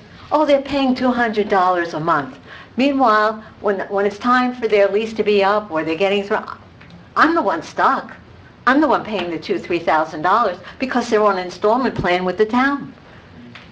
What was that all about? And I didn't even know about it. I didn't know we had installment plans here. So my question to you now is, this needs to be corrected. And I was assuming that it will be corrected by notifying the property owner. Well, and the question I have for you is, even though our tenants have separate water meters, does the property owner also get a notice of their bill and what they owe? You get a copy of the lien, that's all that's, under this, you get the lien. I agree with you. They'll just tell you when the lien's filed, you'll get a copy of that. That's the problem with this. I mean, none of my tenants ever got a lien because I don't want liens on my property. I'm agreeing with you. He's saying if it came to that, if it comes to a lien, I'm saying that's what this provides you, is just notice after a lien's already been filed. JC, let me ask you a question. I mean, the ordinance has nothing to do with what she's talking about, in that the town could simply just send a bill to the property owner if it's past due or something like that. I mean, we can send a notice to that. That doesn't even have to be in the ordinance. We can do that. That could be done administratively. By the way, the person running your property is past due on their whatever. I mean, we could do that. Okay, but the town should not be giving installment plans. No, but hold on, but the moment, no, that's a different thing, but the moment they do that and they miss one, In other words, if something happens, then all of a sudden they start getting angry at us. You've got to be, in this part, you do have to be uniform. You either make sure that there's something that's required to all, so that's why, this thing isn't, I understand the intent, I don't like the way it's written. If everybody wants to come back with something a little bit cleaner, that provides notice to an owner, that provides all that stuff, with a little bit more leeway for the town manager for at least a certain period of time, and a set minor fee, then I'd have no problem with it. But the way it is now, you're out, you get stuck, and somebody who's sick in the hospital gets stuck, I've got a problem with it. Okay. Is this a poll vote? Yep. Yep, poll vote. Councilmember Yaffe? 4. Councilmember Salver? 4. Councilmember Reed? Opposed. Councilmember Leonard? 4. Vice Mayor Fuller? Against. Mayor Bruder? 4. Passes 5-2. Item number 7, request from the Florida League of Cities to designate one official to be the voting delegate for this year annual business session. So let me ask you a question. So Isaac, you were last year as on the executive board. You can still be the voting delegate, correct? Yeah, you can be, yeah. Okay, I would nominate Councilmember Isaac Salver. I'll second it. There you go. Nice and easy. I accept. All right. With God's help. Mazel tov. Anybody opposed? No. Okay. Item number 8, approval and expenditure to M&J Construction Company of Pinellas County in the amount of $29,897.69 for reimbursement of additional bonding cost associated with the increased contract amount. Just so you understand, this has to do with the Causeway Rehabilitation Project. Right.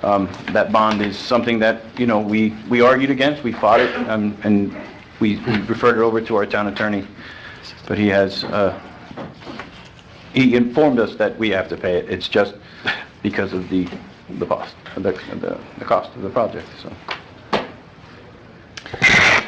And we'll be closed out. Poll vote. Councilmember Leonard? 4. Councilmember Reed? 4. Councilmember Salver? Against. Councilmember Yaffe? 4. Vice Mayor Fuller? 4. Mayor Bruder? 4. Passes. Item number 9, approval of contracts award to Lakes Engineering, Inc. and STV, Inc. for continuing bridge engineering services. Hardesty in Hanover is no longer our bridge engineering firm. We went out for RFQs, and these two firms submitted proposals. They're interesting because one of them is a very large firm, and the other one is a smaller, very local firm. And we found value in both of them, and we would like to have both of them on continuing services agreements. And I think it'll be beneficial to us. I'll move it. I just have one quick question. I got to ask you, as a side thing. Sure. Have you ever had two bids from companies that are 100 years apart in age? I saw that, I caught my eye. And our idea is, we can use them one against the other to keep the other ones honest. Yeah, I Like, think it's- we have one. We need a second. I'll second it. Okay, Yeah. let's go. Yeah, Poll vote. Do we need a poll vote? No, it's... Doesn't require a poll vote. All right, all in favor? Aye. Okay. All right, item number 11, discussion and possible action requested by Vice Mayor Fuller regarding having a closed meeting to discuss the town's security systems and plans in connection with an active shooter. Okay, this one gets a little complicated. It sure does. I know who you want to get up, but let me go through some of this. We've gotten different opinions and different things. I know, Frank, if you want to explain everything to everybody first, and I can cut in, or would you want me to go in? Either way. I'm happy to. Just as a news flash, we called again.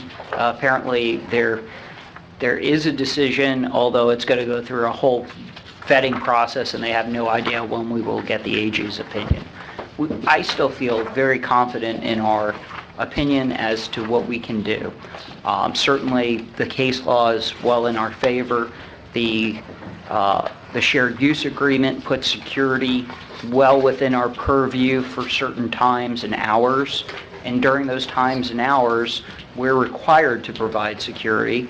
The case law says if you're required to provide security, whether it's on your property or anyone else's, you have the right to have a closed session, and you have a right to talk about security, and that will never be part of the public record.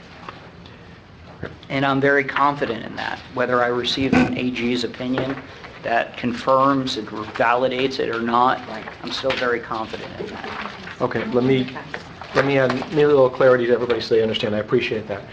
The intent here is, especially after the issue we had at the school a couple of weeks ago, or 3 weeks ago, that we have a closed session so that we can discuss security with the chief, with other staff, potentially bring the school board, just so we can coordinate in a better way as to how to respond. When we had a threat about 3 weeks ago now, you want to? I just want to interrupt. We need to be really careful. We had a alleged It was threat. not substantiated. It was Right, unsubstantiated. unsubstantiated. There was no gun ever at the school, because when I read online, there was no gun, there was no threat of a gun. He didn't. The student never brought a gun. They went to the student's home. There was no gun at the home. No access to a gun. No access to a gun. They investigated this closely. This is a child with, You don't have to go into- I don't think we should you don't have to go into mention that. Yeah. But building on that, the issue, nevertheless, we had an issue at the school. That's out there. But one of the problems we had here was we actually were able to uncover that there are some lapses as far as how we communicate to the general public, whether it's how we communicate, how the school board communicates, how we communicate to each other.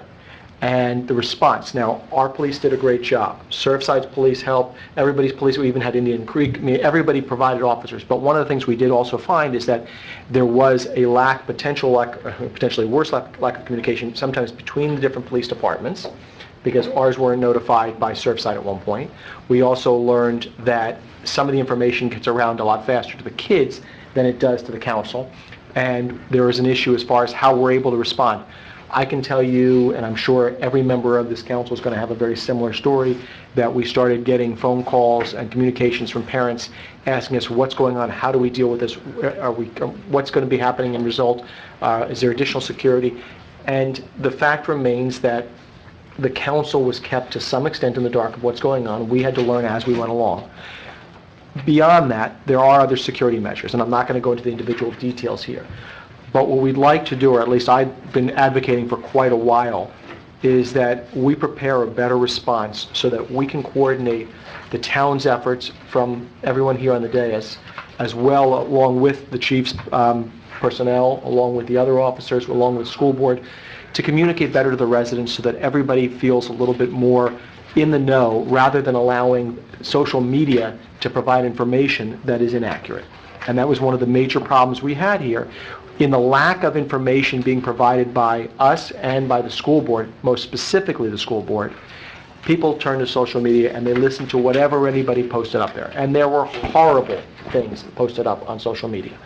So the intent here, what I've been talking for quite a while, is for us to be able to have a closed meeting where we are able to discuss our procedure, what will happen, and the officers can explain to us so that we can go ahead and coordinate.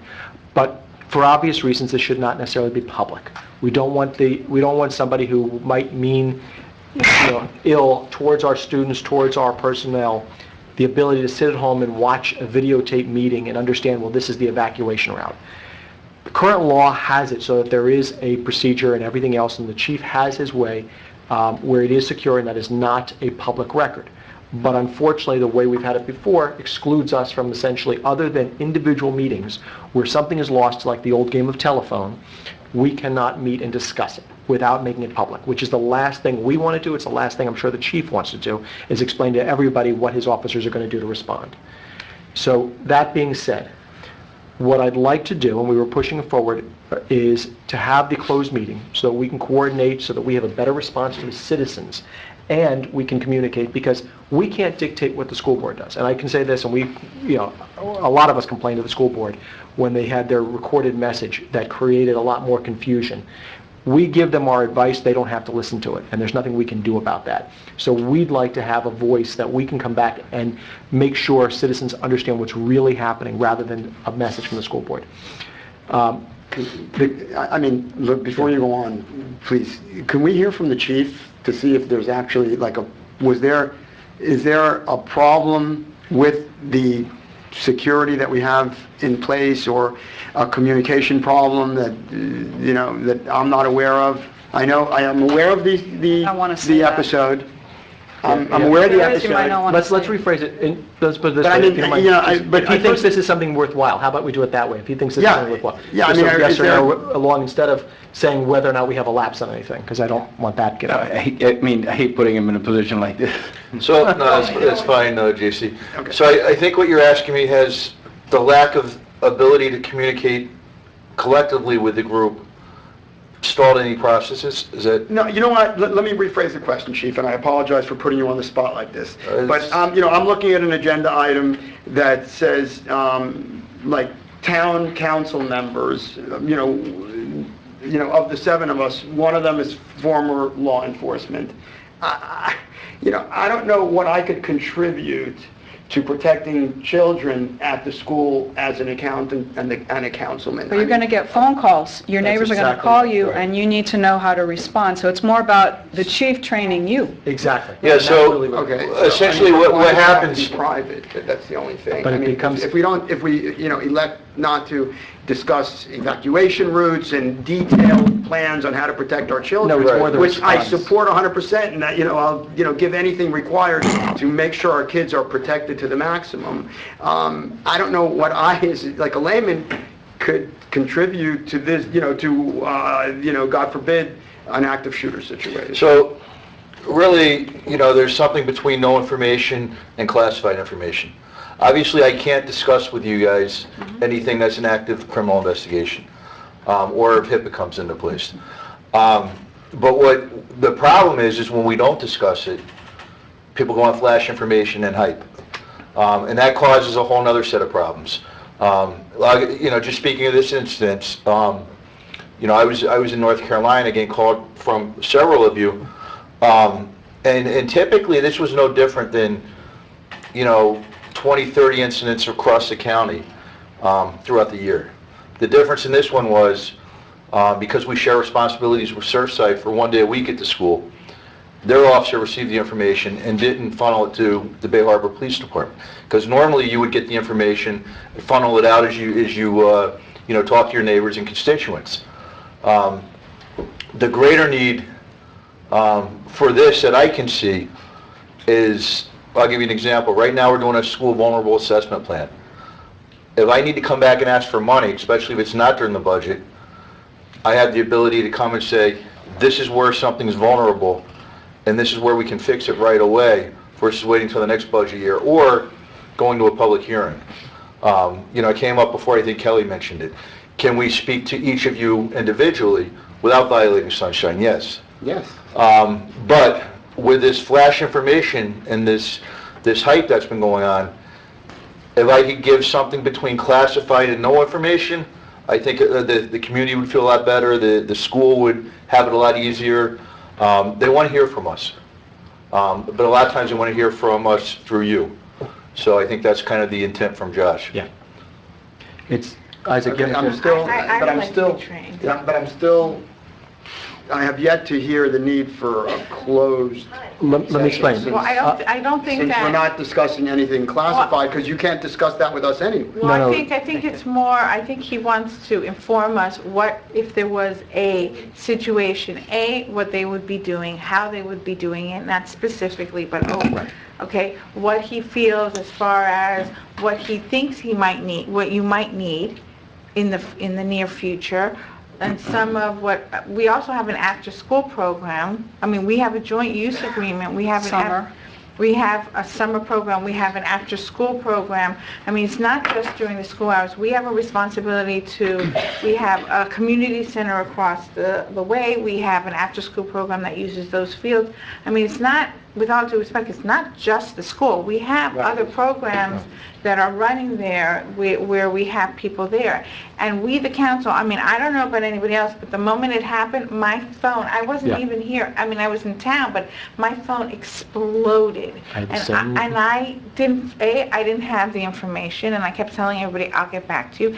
And B, the school itself, you know, the principal was waiting for information from somebody else, and it left everybody in this,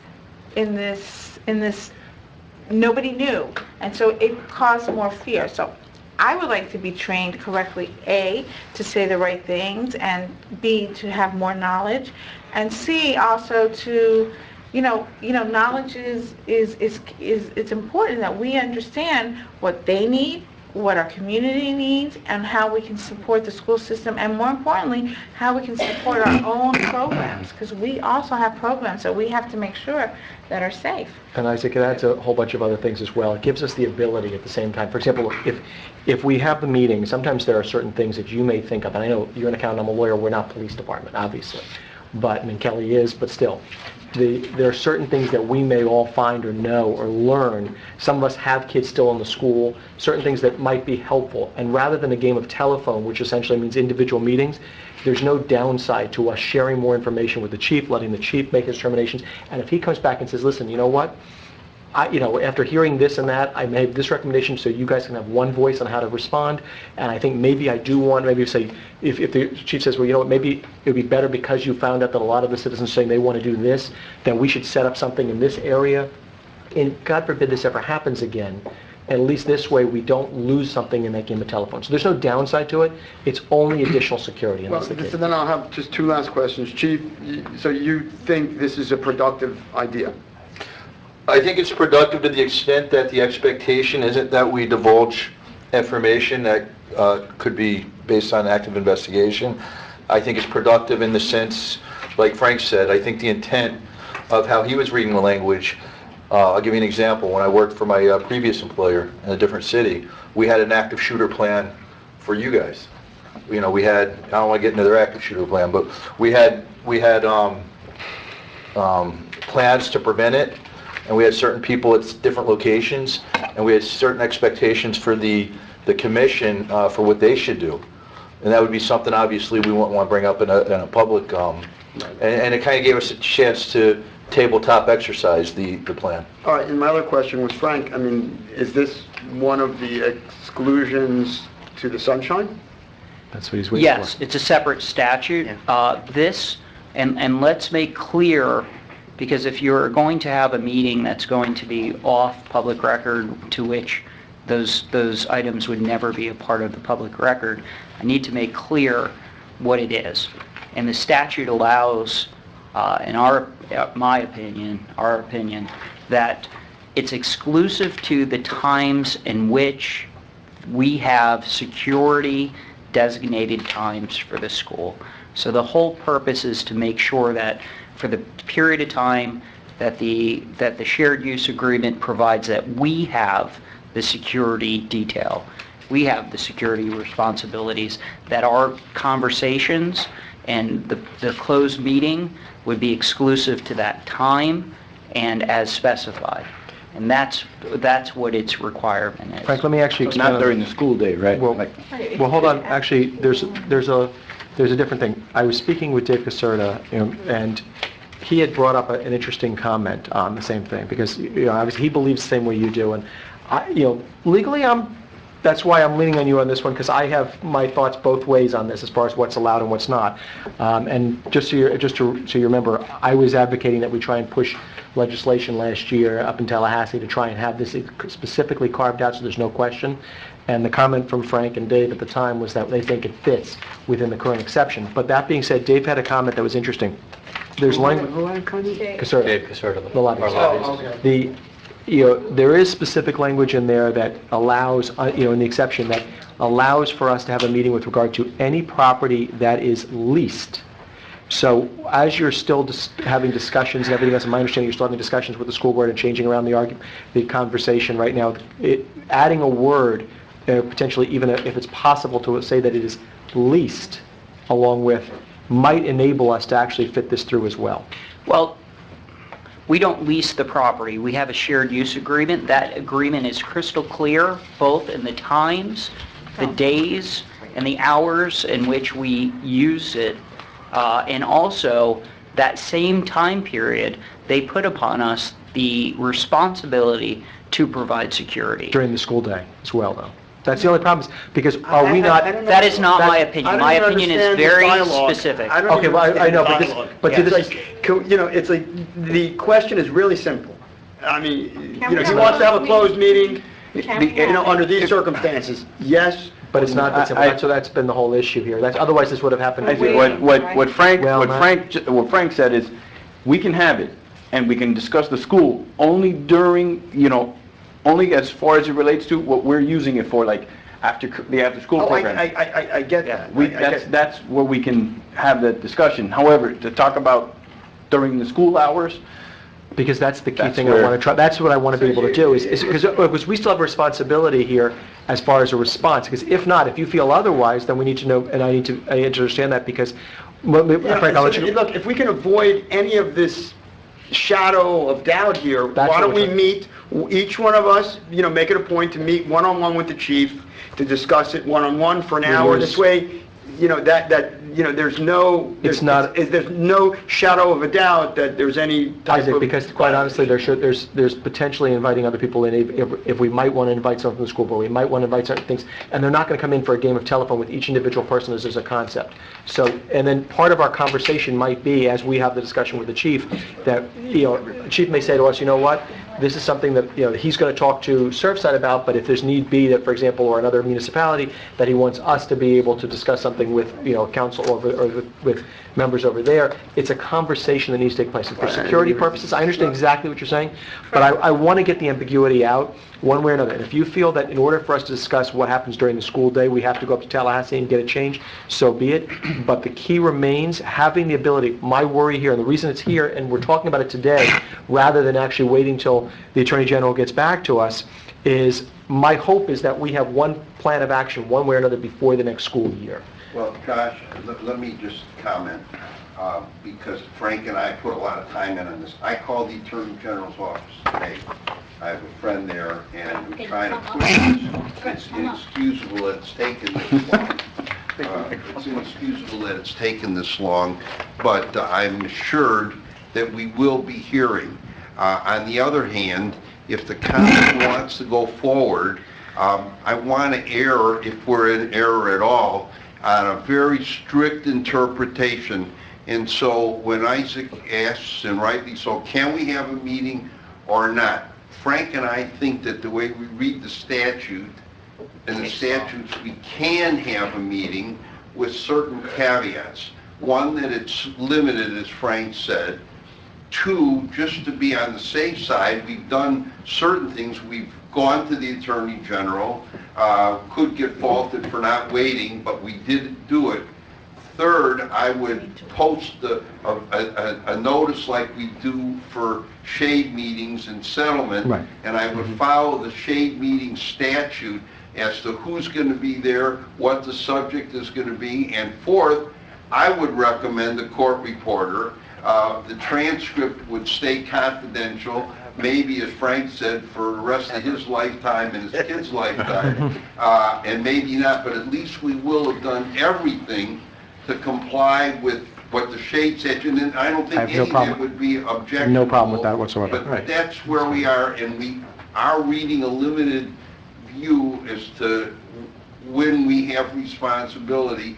Now, once we're in the meeting, whatever happens, happens, and I'm not advocating that we go beyond the scope of what the notice would be. So it's really up to the council. If you want to have a meeting with those caveats before we hear from the Attorney General, we can live with it and we can let you do it. But let me ask you one thing real quick. Is your understanding that you're going to get back something from the Attorney General that if they say yes, in the event they say yes, that we can have it, you believe it is restricted, that we cannot have any conversation if something about what our response would be during the school day? No. Correct. Okay, so they're going to tell us Yeah, all the case law talks about the same thing. Okay. It's all whether you can have the meeting. And I think there's no way. But no, to do it other but it's than giving, what it's a restriction that is something beyond what I'm looking for. So then, at that point, what I want to, what I want to ask the rest of the council for is if there is an agreement that I can continue to talk to Caserta and see what we can do about potentially helping to push legislation next year that allows for the exception for us to have a meeting, and not just us, but obviously any municipality, having a security meeting flat out the way we want it. Is that? All right. Of course, of course. All right. Can I just make one other, it's really sort of a little bit off topic. You know, when things like this happen, we need to make sure, Chief and JC, that all of us on the council are advised, because the lines of communication are really not there all the time. And I found out about, this particular incident late in the day. When we found out about it, when we found out. Well, I don't know. I mean, some people seem to have been, some members of the council seem to, maybe because they had kids at the school, Yeah, that's how, were my daughter were told me there, about but I it. mean. That's how I found out about it. But, so some people knew and agreed. some people don't. And you should know as well, and Chief, like maybe if it is an interdepartmental issue between Bay Harbor, Surfside, Bell Harbor and whatnot. That was half the Yeah, problem. we resolved it. The expectation of Surfside with their officer, like I said, they cover Wednesdays for us. We've been able to, instead of coming back and asking for funding, we've been able to staff the school since Marjorie Stoneman's, I think the following Monday we began. We've had an officer there ever since. Surfside gives us Wednesdays. Their officer didn't report it up their chain. We've sent communication to Surfside, and not just in that respect. If there's a threat made, if there's a call, anything to do with Ruth K. Broad, before, after, during school, we need to know about it. So we've resolved that also. Listen, I mean, there are even traffic issues, Chief, that are going on in Bell Harbor and Surfside, and they don't let you know about it. Correct. I mean, I've actually, been sitting, this is months ago, sitting on Kane Concourse, for, I don't know, just bumper to bumper traffic going nowhere, or in the middle of a weekend day or something, I think it was, and I had to call the dispatch, and then they called Surfside or whatever it was, and then called me back. It was just, it's something that the three departments, I'm not faulting us, but the other departments should coordinate and communicate with each other, because I've seen them sometimes directing towards each other. Right. There's just got to be better lines of communication. Well, we try to blame them and they try to blame us, and it all works out in the end, so. By the way, we are getting a school resource officer for next school year. Sure about that? That's a rumor, and I'll tell you why.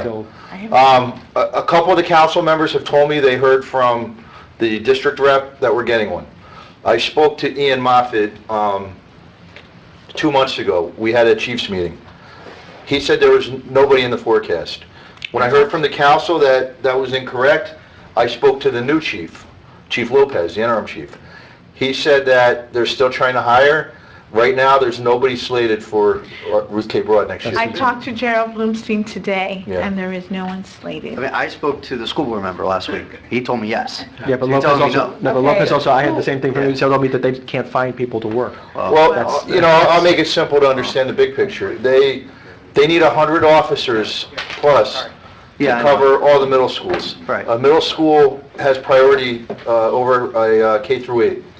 So what I'm being told is they have 7 people hired. It looks good for hiring more people. For us to go ahead and do the MOU and try to get an officer in there next year. We could get tapped out sometime next year, but right now there's nobody in the forecast. Would they be paying for our officer? There's no funding for it. They're not, so if they hired an officer, they pay for it, but if they can't find someone, and we can, they don't pay us. Correct. Yeah, and again, that's the question. That doesn't when seem it, right. Well, when it comes to the MOU, Well, Key Biscayne asked the same question. You have the funding, part of the 69 million, I believe.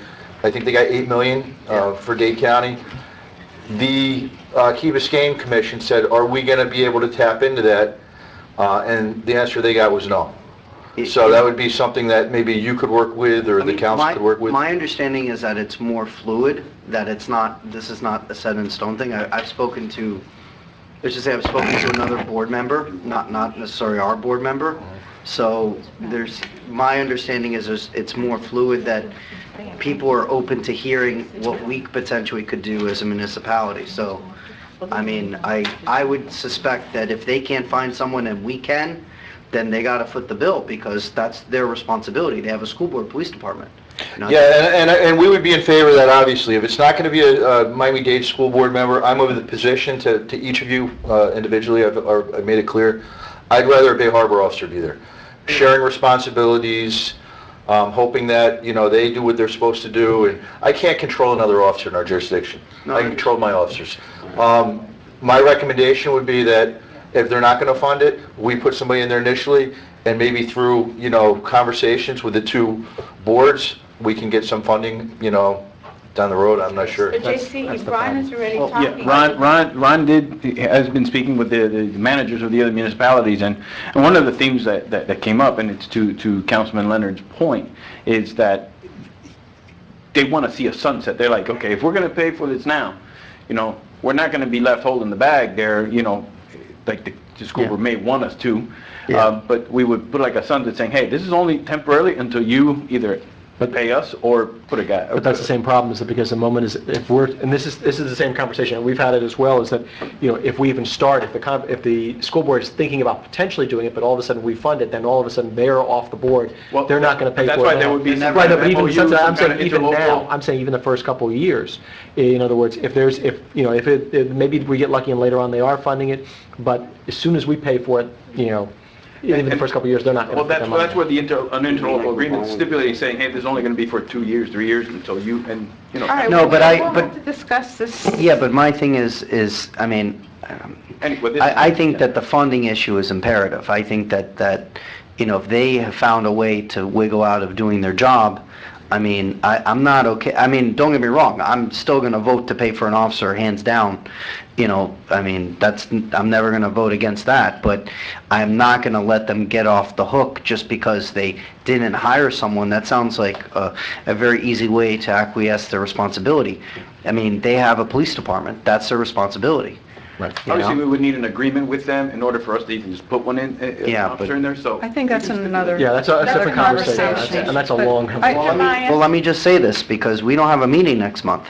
You're going to wake up the next time you come into this chamber, you're going to be looking at the beginning of the school year. That's the end of it. And we need to have someone there in the beginning of the school year. I've done an active shooter plan, a school response shooting plan for the manager. He received it last week, and part of that is for the budget. So Right, our we will have contingency budget. for an officer is in the budget. But let me ask you, but the school year is going to start before the next fiscal year. If the school board does not put an SRO in there, are we going to have an officer there on day one? Yeah, unless something changes, unless Ron directs me otherwise. Okay. Until the beginning of our new fiscal year, we'll continue as business as normal. I'm okay with that. Yeah. So. Victor? Thanks, Chief. Thank you. Victor Maya, 1155 103rd Street. I think going back to the comments that Bob was making, I think we would be served really well if there is a public meeting with our police chief, the police chief of Surfside, the police chief of Val Harbor, the town managers, the school board, and any concerned parent that wants to go there, and you guys can sit in the audience, and you can see the pressure, okay, that the parents of the students, will put on the school board and on everyone else to take care of and resolve this issue. I think that, to me, is the first step before, we have any, kind of training, which I think is just fine for you guys to have training and all that. But I think getting the 3 towns in lockstep first and foremost, should be the priority here. And you can have those meetings with those people, with the managers, the chiefs, invite the people from the school board, invite the county people, whoever it is that needs to be there. Okay, have it here at the school, and that way you can put pressure on them to finance this officer.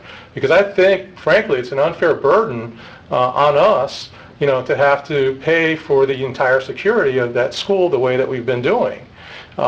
We gladly chipped in 60 grand, for a skate park in Hollover, as did the other 2 towns. Well, they can gladly chip in 60 grand each, to help cover the costs of extra law enforcement. And I wholeheartedly agree with the chief that it needs to be somebody within our department, that's cued in here. Thank you. Thank you. Mrs. Newhart?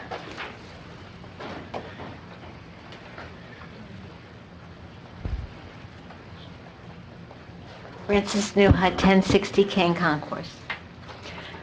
Questions. Is agenda number 11 strictly concerning an active shooter? 2, will plans include an active shooter at both the school and the town? 3, does the town have a police contract providing for security at the school, similar to the Stoneman, Douglas, and the Broward County Sheriff's Department? 4, if the town does provide security at the school, does the town also have any liability? 5, are the Bay Harbor Island Town Police also reimbursed by the town, by the school board for any services provided?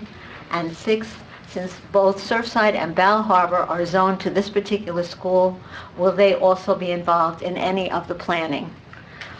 What I'm noticing here is everything is being circumscribed to this active shooter. Excuse me, but I'm reading here that town security system and plans in connection. So I see a whole list here of things for our security system for the town of Bay Harbor.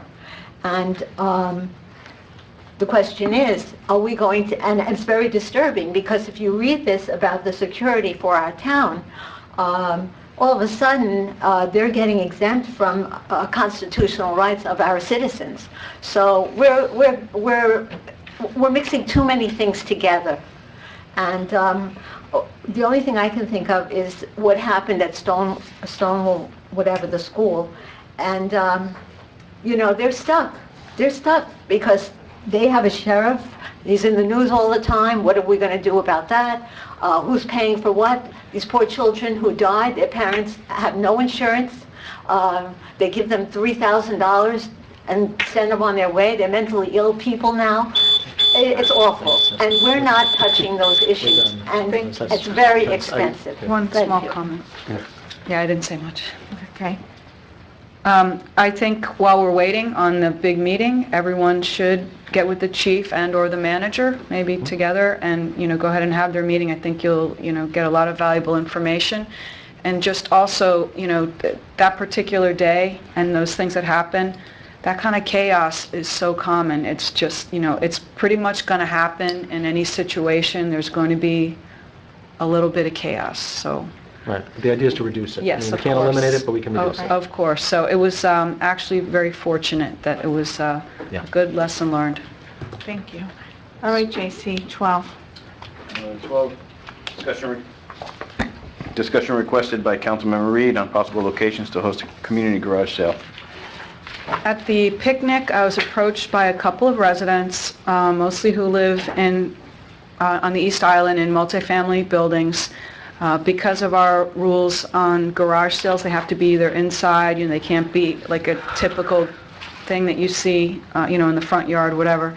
So I just said I would bring it to you all and decide. And so there are two options. And then I talked to Ron about it a few months ago. And this person was asking for a location, like to have it all in one place and kind of contain it. And Ron suggested just to relax the current rules, that it could be visible. So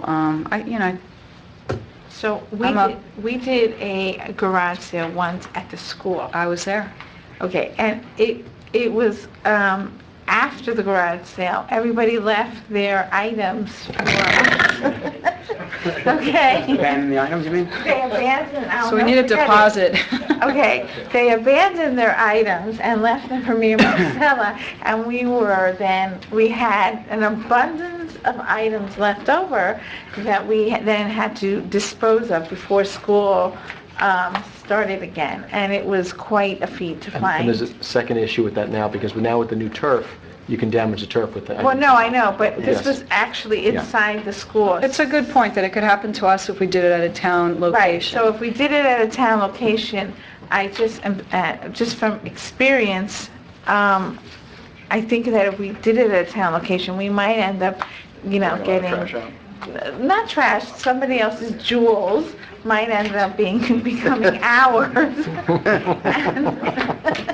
And we might get, we might become owners of a lot of stuff that we didn't expect to have. So And to that point, Ron's point, has some merit to it. So- At least they keep their So- jewels. Right, so that I'm totally against, only from my own experience of doing it. So if we're going to do it, I think that the people have to do it at their homes so that they're responsible to take it back in, and then they would have to dispose of it. But you have a lot of, the problem is that you have a lot of, obviously, HOAs that may not want to have everybody having access into the individual units, and then some of the HOAs may not want to Right. have it downstairs, so we've got to, if Well, we're going then to do they it, we have would- to have a location that works, right? They would, well, if we did relax and let the condos or apartment buildings do it, then we'd also probably have to limit it per property, because you wouldn't want, 3 days times 60 units, you could have a sale almost every other day. So are No, you saying you favor the one location? No, I'm not sure. I'm open to hear ideas. What I think I would be interested in listening is if you had a one-time event, like an annual one-day. That's really what was requested. Yeah. That was Too, requested. right. How about One a day a Saturday year, market? you could do. Why don't, when you do the market, allow it during the period of when we do the... Market's gone. Yeah, They might come back for one day. I think I that's a think good idea. that that's probably because it's contained and they're still getting a permit, so, I just don't like the idea of having it on the street there, because like I said, you know what's going to happen. It's going to be left there. You just know. How about a discrete location, like maybe when the parking lot on 95th Street is done, just like a portion of that, and then there's still a little parking, it's a weekend, and then, we have to decide if the participants, since there's a $50 fee for a permit, if it were at your home, would we charge them $30 to have a little area like a parking space? And then, That way, if they don't take their stuff yeah, with them. and well, we could charge them, and we could even ask for a deposit. Sometimes, like for the park, you take a deposit and you give it back. Cleanup fee. Yeah, cleanup fee is fine. It made me smile because you're making it further from the dumpster that we're going to have to take. Well, okay, how about the little parking lot between Daddy-O's and, No, the 95th Street parking lot is fine. It's big and Well- it's plenty of space. JC wants it on Wednesday, so next day for bulk. So, All right, well, let's try it once and see how it goes, and But it's got to be well advertised. And We're trying to get everything at well one advertised. time. We'll come up with a plan to, right, and bring- have will to you have bring something it like an back? application, only Okay. residents only, only. and then we'll do Only a, residents. Yeah, only I- residents and not a commercial type of thing like vendors Sell what that you sell can, but you tchotchkes. take everything else goes home with you. yeah, exactly. All right.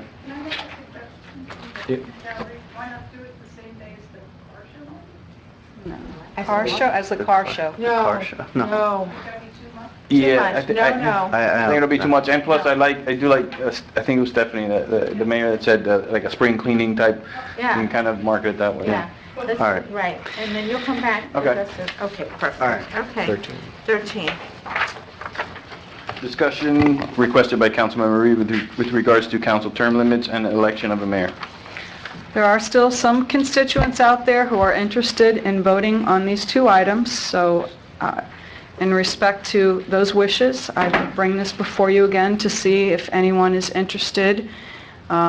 We've also had, some of us, I can speak for myself anyway, have had meetings with a potential developer who may be looking at opening up the charter again. And if that were to happen, maybe there are some other things, these included, and other things that we might want to put on the ballot for the voters to decide. Well, is there a motion in a second? I didn't hear it. This is a It's discussion. a discussion. Oh,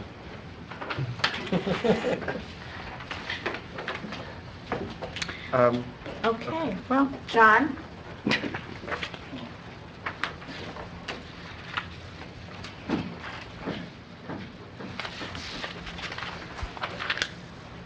John, if you'd like, we can bring the microphone for you. Would you like to sit down and just take the mic? It's adventurous. Jumping Jack Flash.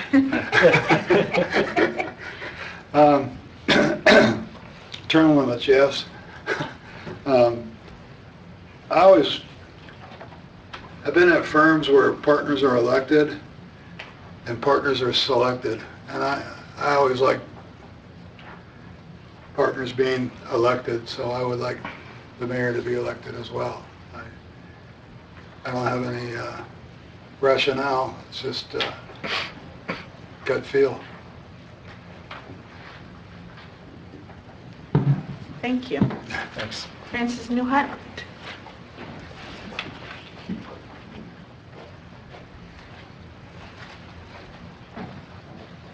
Francis Nuha, 1060 Kane Concourse. I think every year I come up here, maybe over 10 years, about elections, and we are probably the only one of the only municipalities left. I don't know how much longer you're going to hold out before we get an elected mayor. There's no such thing unless we have these staggered elections with two incumbents against one naive candidate gets bashed in the head every time. It's just, our elections are terrible. We can no longer get even candidates to run anymore. They feel like they're going to be beat up. I mean, the last one was just awful, just awful. I can't imagine what people were saying to this candidate. It happened to my husband, it happened to me, it happens to every candidate who runs. Meanwhile, there are people who are professionals who are on this council, and there's no reason why you should not be allowing us to finally have an election of a mayor and to have a normal type of election where they're not competing against two incumbents who've been in here for 10, 12, 14 years. It's not fair. It's not fair.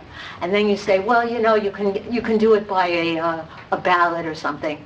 Well, that's not fair either. 20% of an entire community here who votes.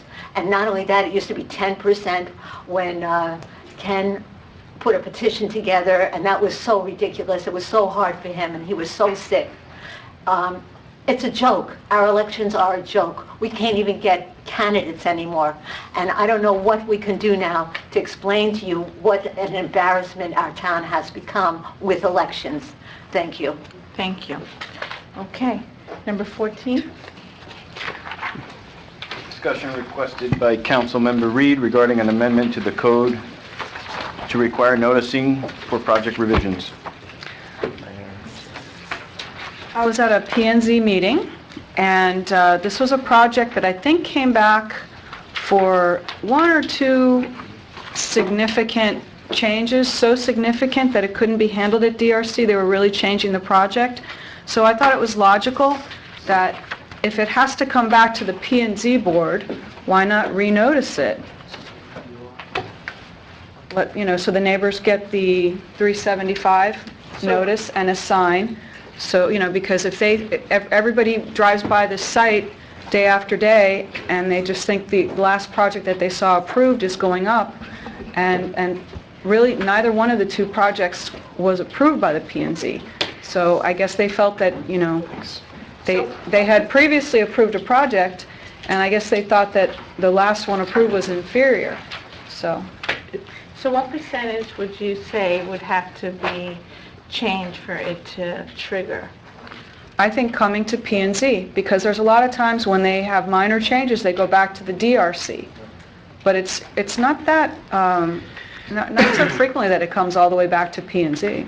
But then the P&Z, just allow me to ask a question. The P&Z meetings are publicly announced, right? Right. Mm-hmm. So we're just talking about the whole process of sending certified mail to the 300 or 250 or 375 feet neighbors. Is that what we're talking about here? Yeah. Yeah, And just putting the renoticing statement up it and- for the neighbors, because it's important. Those are significant changes. Well, not always. I mean, some of them there are minor changes sometimes that come back to P&Z, and then, it's... I have a question for Madam Mr. Mayor. Miller. Mike? Sure.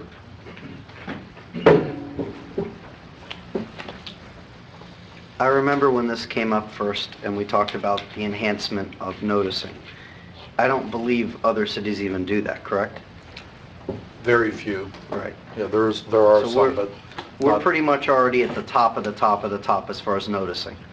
To my knowledge, is there any other city that does even more than what we do? I can't imagine. I don't believe it when we passed this. I was under the impression we do more than anybody else. The Talking the basic notice, The common things are Yeah. putting a sign out and sending notice.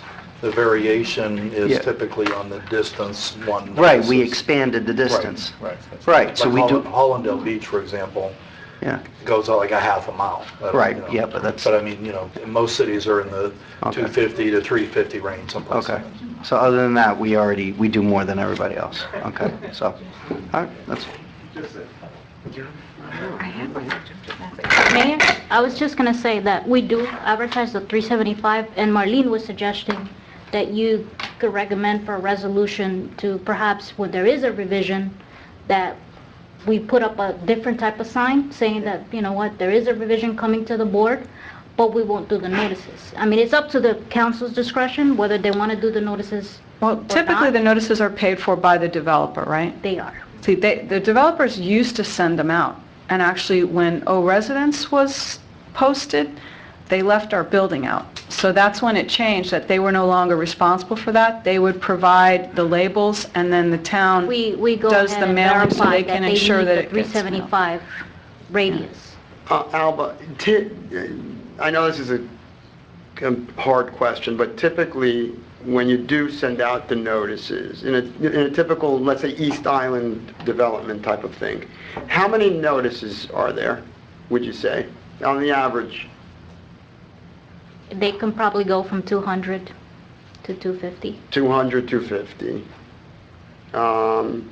You know, I would say, I would recommend, as like kind of a midpoint here, that they, you know, if let's say the P&Z, who would make the determination that it has to come back? The P&Z, right? No. Staff does. DRC? Oh, staff. Yeah. So let's say, you know, so I would say give staff discretion if a project is going all the way back to the P&Z board, you know, that staff can recommend that notices be sent out but not registered mail, like, you know, 46 cents each or whatever, but a special letter saying, hey, just for your information, not registered mail, you know, 200 letters, big deal, Yeah, it's not right. $150. What do you mean, like a There's that, so- postcard, you're saying? Maybe a postcard, say, hey, this is a rehearing for That's what I'm saying. development, you know, just send it regular mail, a postcard, or a letter saying, you know, the same exact list that was noticed the first time, you know, resend a letter saying, hey, this is coming back. So you're in consensus to do the additional mailing? Only, like, only And if do it you want to goes, do another sign? but hold Different on. sign, But- obviously. but- It'll be different because It's they're saying if the council, I mean, the staff, staff after the review says, hey, you know what, yeah, this. But hold on, the timing is the issue. I agree with the postcard, the question is timing. So if it's coming back, what kind of time notice do we want to be able to give them? Because we've got to be able to process and get the postcards out. Hopefully they get there in time prior to the meeting. Right, as that well. was one of the other things that Marlene was suggesting, that if we could draft a resolution, obviously saying we're gonna go ahead and do the additional notices, and we'll also give them a deadline. If there's a revision, right now for a new project, they have to come in 20 days prior. That's the deadline, okay. prior to the meeting, With the addresses, you're saying? yes. Right, but I'm saying, if we're going to do the follow-up thing with, as far as the postcard, you know, do we give Yeah, them 2 weeks instead, as far as, I would suggest more time, Judge. More You have like- to have more time. You need the 20 I days would again, probably probably. do the 20 days. Yes, you do the 20 days, yeah. It was just, this is gonna have to come back as an ordinance, or? Yeah, or a resolution. So, a resolution, She's so let suggesting us, a resolution. okay, Yeah. so You don't let's, have to do the ordinance. so let us come back with some draft language, with Well, I some think language stipulating how many days. And don't complicate it so much, you know. Make it If the simple. Project comes, you know, back for like, If it you know, goes back for- to P&Z, then for we would... revisions. Right. So if Right, it- Just If notifying staff them. sends it back to P&Z, we would like there to be a new notification within, you know, 20 days prior to it going back to P&Z. But then if something happens in planning and zoning, and then you've got to wait another 20 days, I mean, it starts getting, you know, Well, significant that's delays. why I think we should actually reduce the time, like Within. not 20. Well, that's what I was like, saying. You know, That's- like, But within. we should make it like maybe 10 days before the meeting. Like 14 days or And something that'll like make it that. easier for staff, this Yeah. way they're not under the gun or whatever, you know, so, because it's not the original notice. This is just like a courtesy reminder, hey, guys. Yeah, you're you know, might using be a interested in this general I have no project. problem with that, I just don't want to, just Even if where it it comes starts 3 days getting into like before 2 the months. meeting, at least they because had notice some of- additional right. notice, they can't say, Right.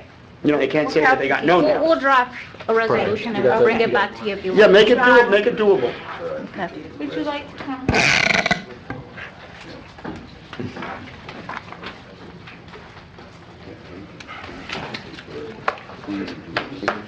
Okay, you won. Yes, I would like some kind of notice. I'd be happy with the board posting, because, you know, the agenda packets tend to show up kind of late, kind of close to the meeting.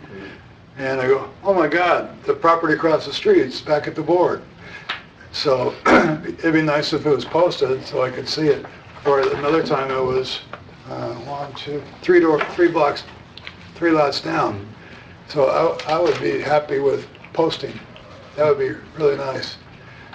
So I'm not surprised at the last minute when I look at the town calendar and it says, hey, you're on, and I gotta go look at all this stuff in a hurry.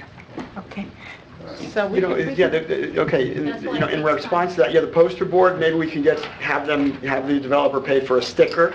This is and say revised. Revision, We do on have the revision. signs, that's why I was suggesting Yes. that's why we need more time. No, but one of those. That's why I'm suggesting the 20 days. Spinning sign, exactly. Okay, Victor? What a sign plane going over the island.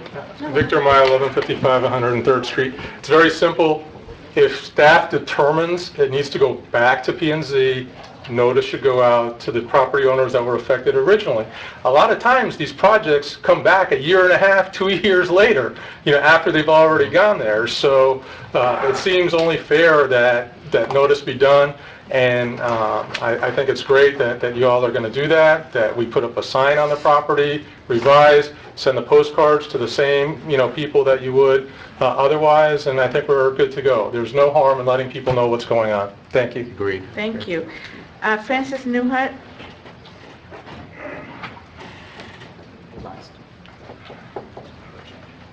Francis Newhut, 1060 King Concourse. If Channel 88 was working and you could hear it, maybe you could do something with when there's a planning and zoning meeting, they announce it, putting what projects are on. I don't think that's too difficult to do. Or else at least put it on the internet what the project is, instead of waiting for Friday for Tuesday or Saturday to Tuesday. That's a couple of days and it's last minute. So that should be, but as far as public notices, again, we shouldn't be limiting the public with these public notices. This is communication between people, and limiting these things is detrimental to the community, I think. But what I don't understand is these revisions. Someone just mentioned that they're projects from a year ago, and all of a sudden I go to a meeting and it's a revision. What happened to the 90 days or 180 days to get your building permit, and that's it? You don't get your building permit, your project's over. But here we're doing revisions now, and across the street from me, like I said, 6-foot walls are now 11-foot walls. And these ordinances changed to accommodate these people. The building is bigger than ever, and we have new ordinances restricting and having more setbacks and this and that. I don't see this happening. So I'm more concerned with following the laws.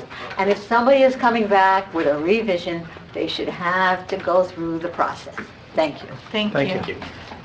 Is that, just to clarify, is that how common is that much of a gap between the original plans being submitted and revisions to those same plans? Well, it could be as little as a window or two, or it could be very extensive. No, you have with the time period where it comes back a year later or 6 months later. But is that common, or is that incredibly uncommon? I think it's uncommon. Right. You don't understand. Okay. By the way, congratulations on your son's purchase of a home. That must be gratifying to have your son come back and live near you. Are we adjourned? You bet.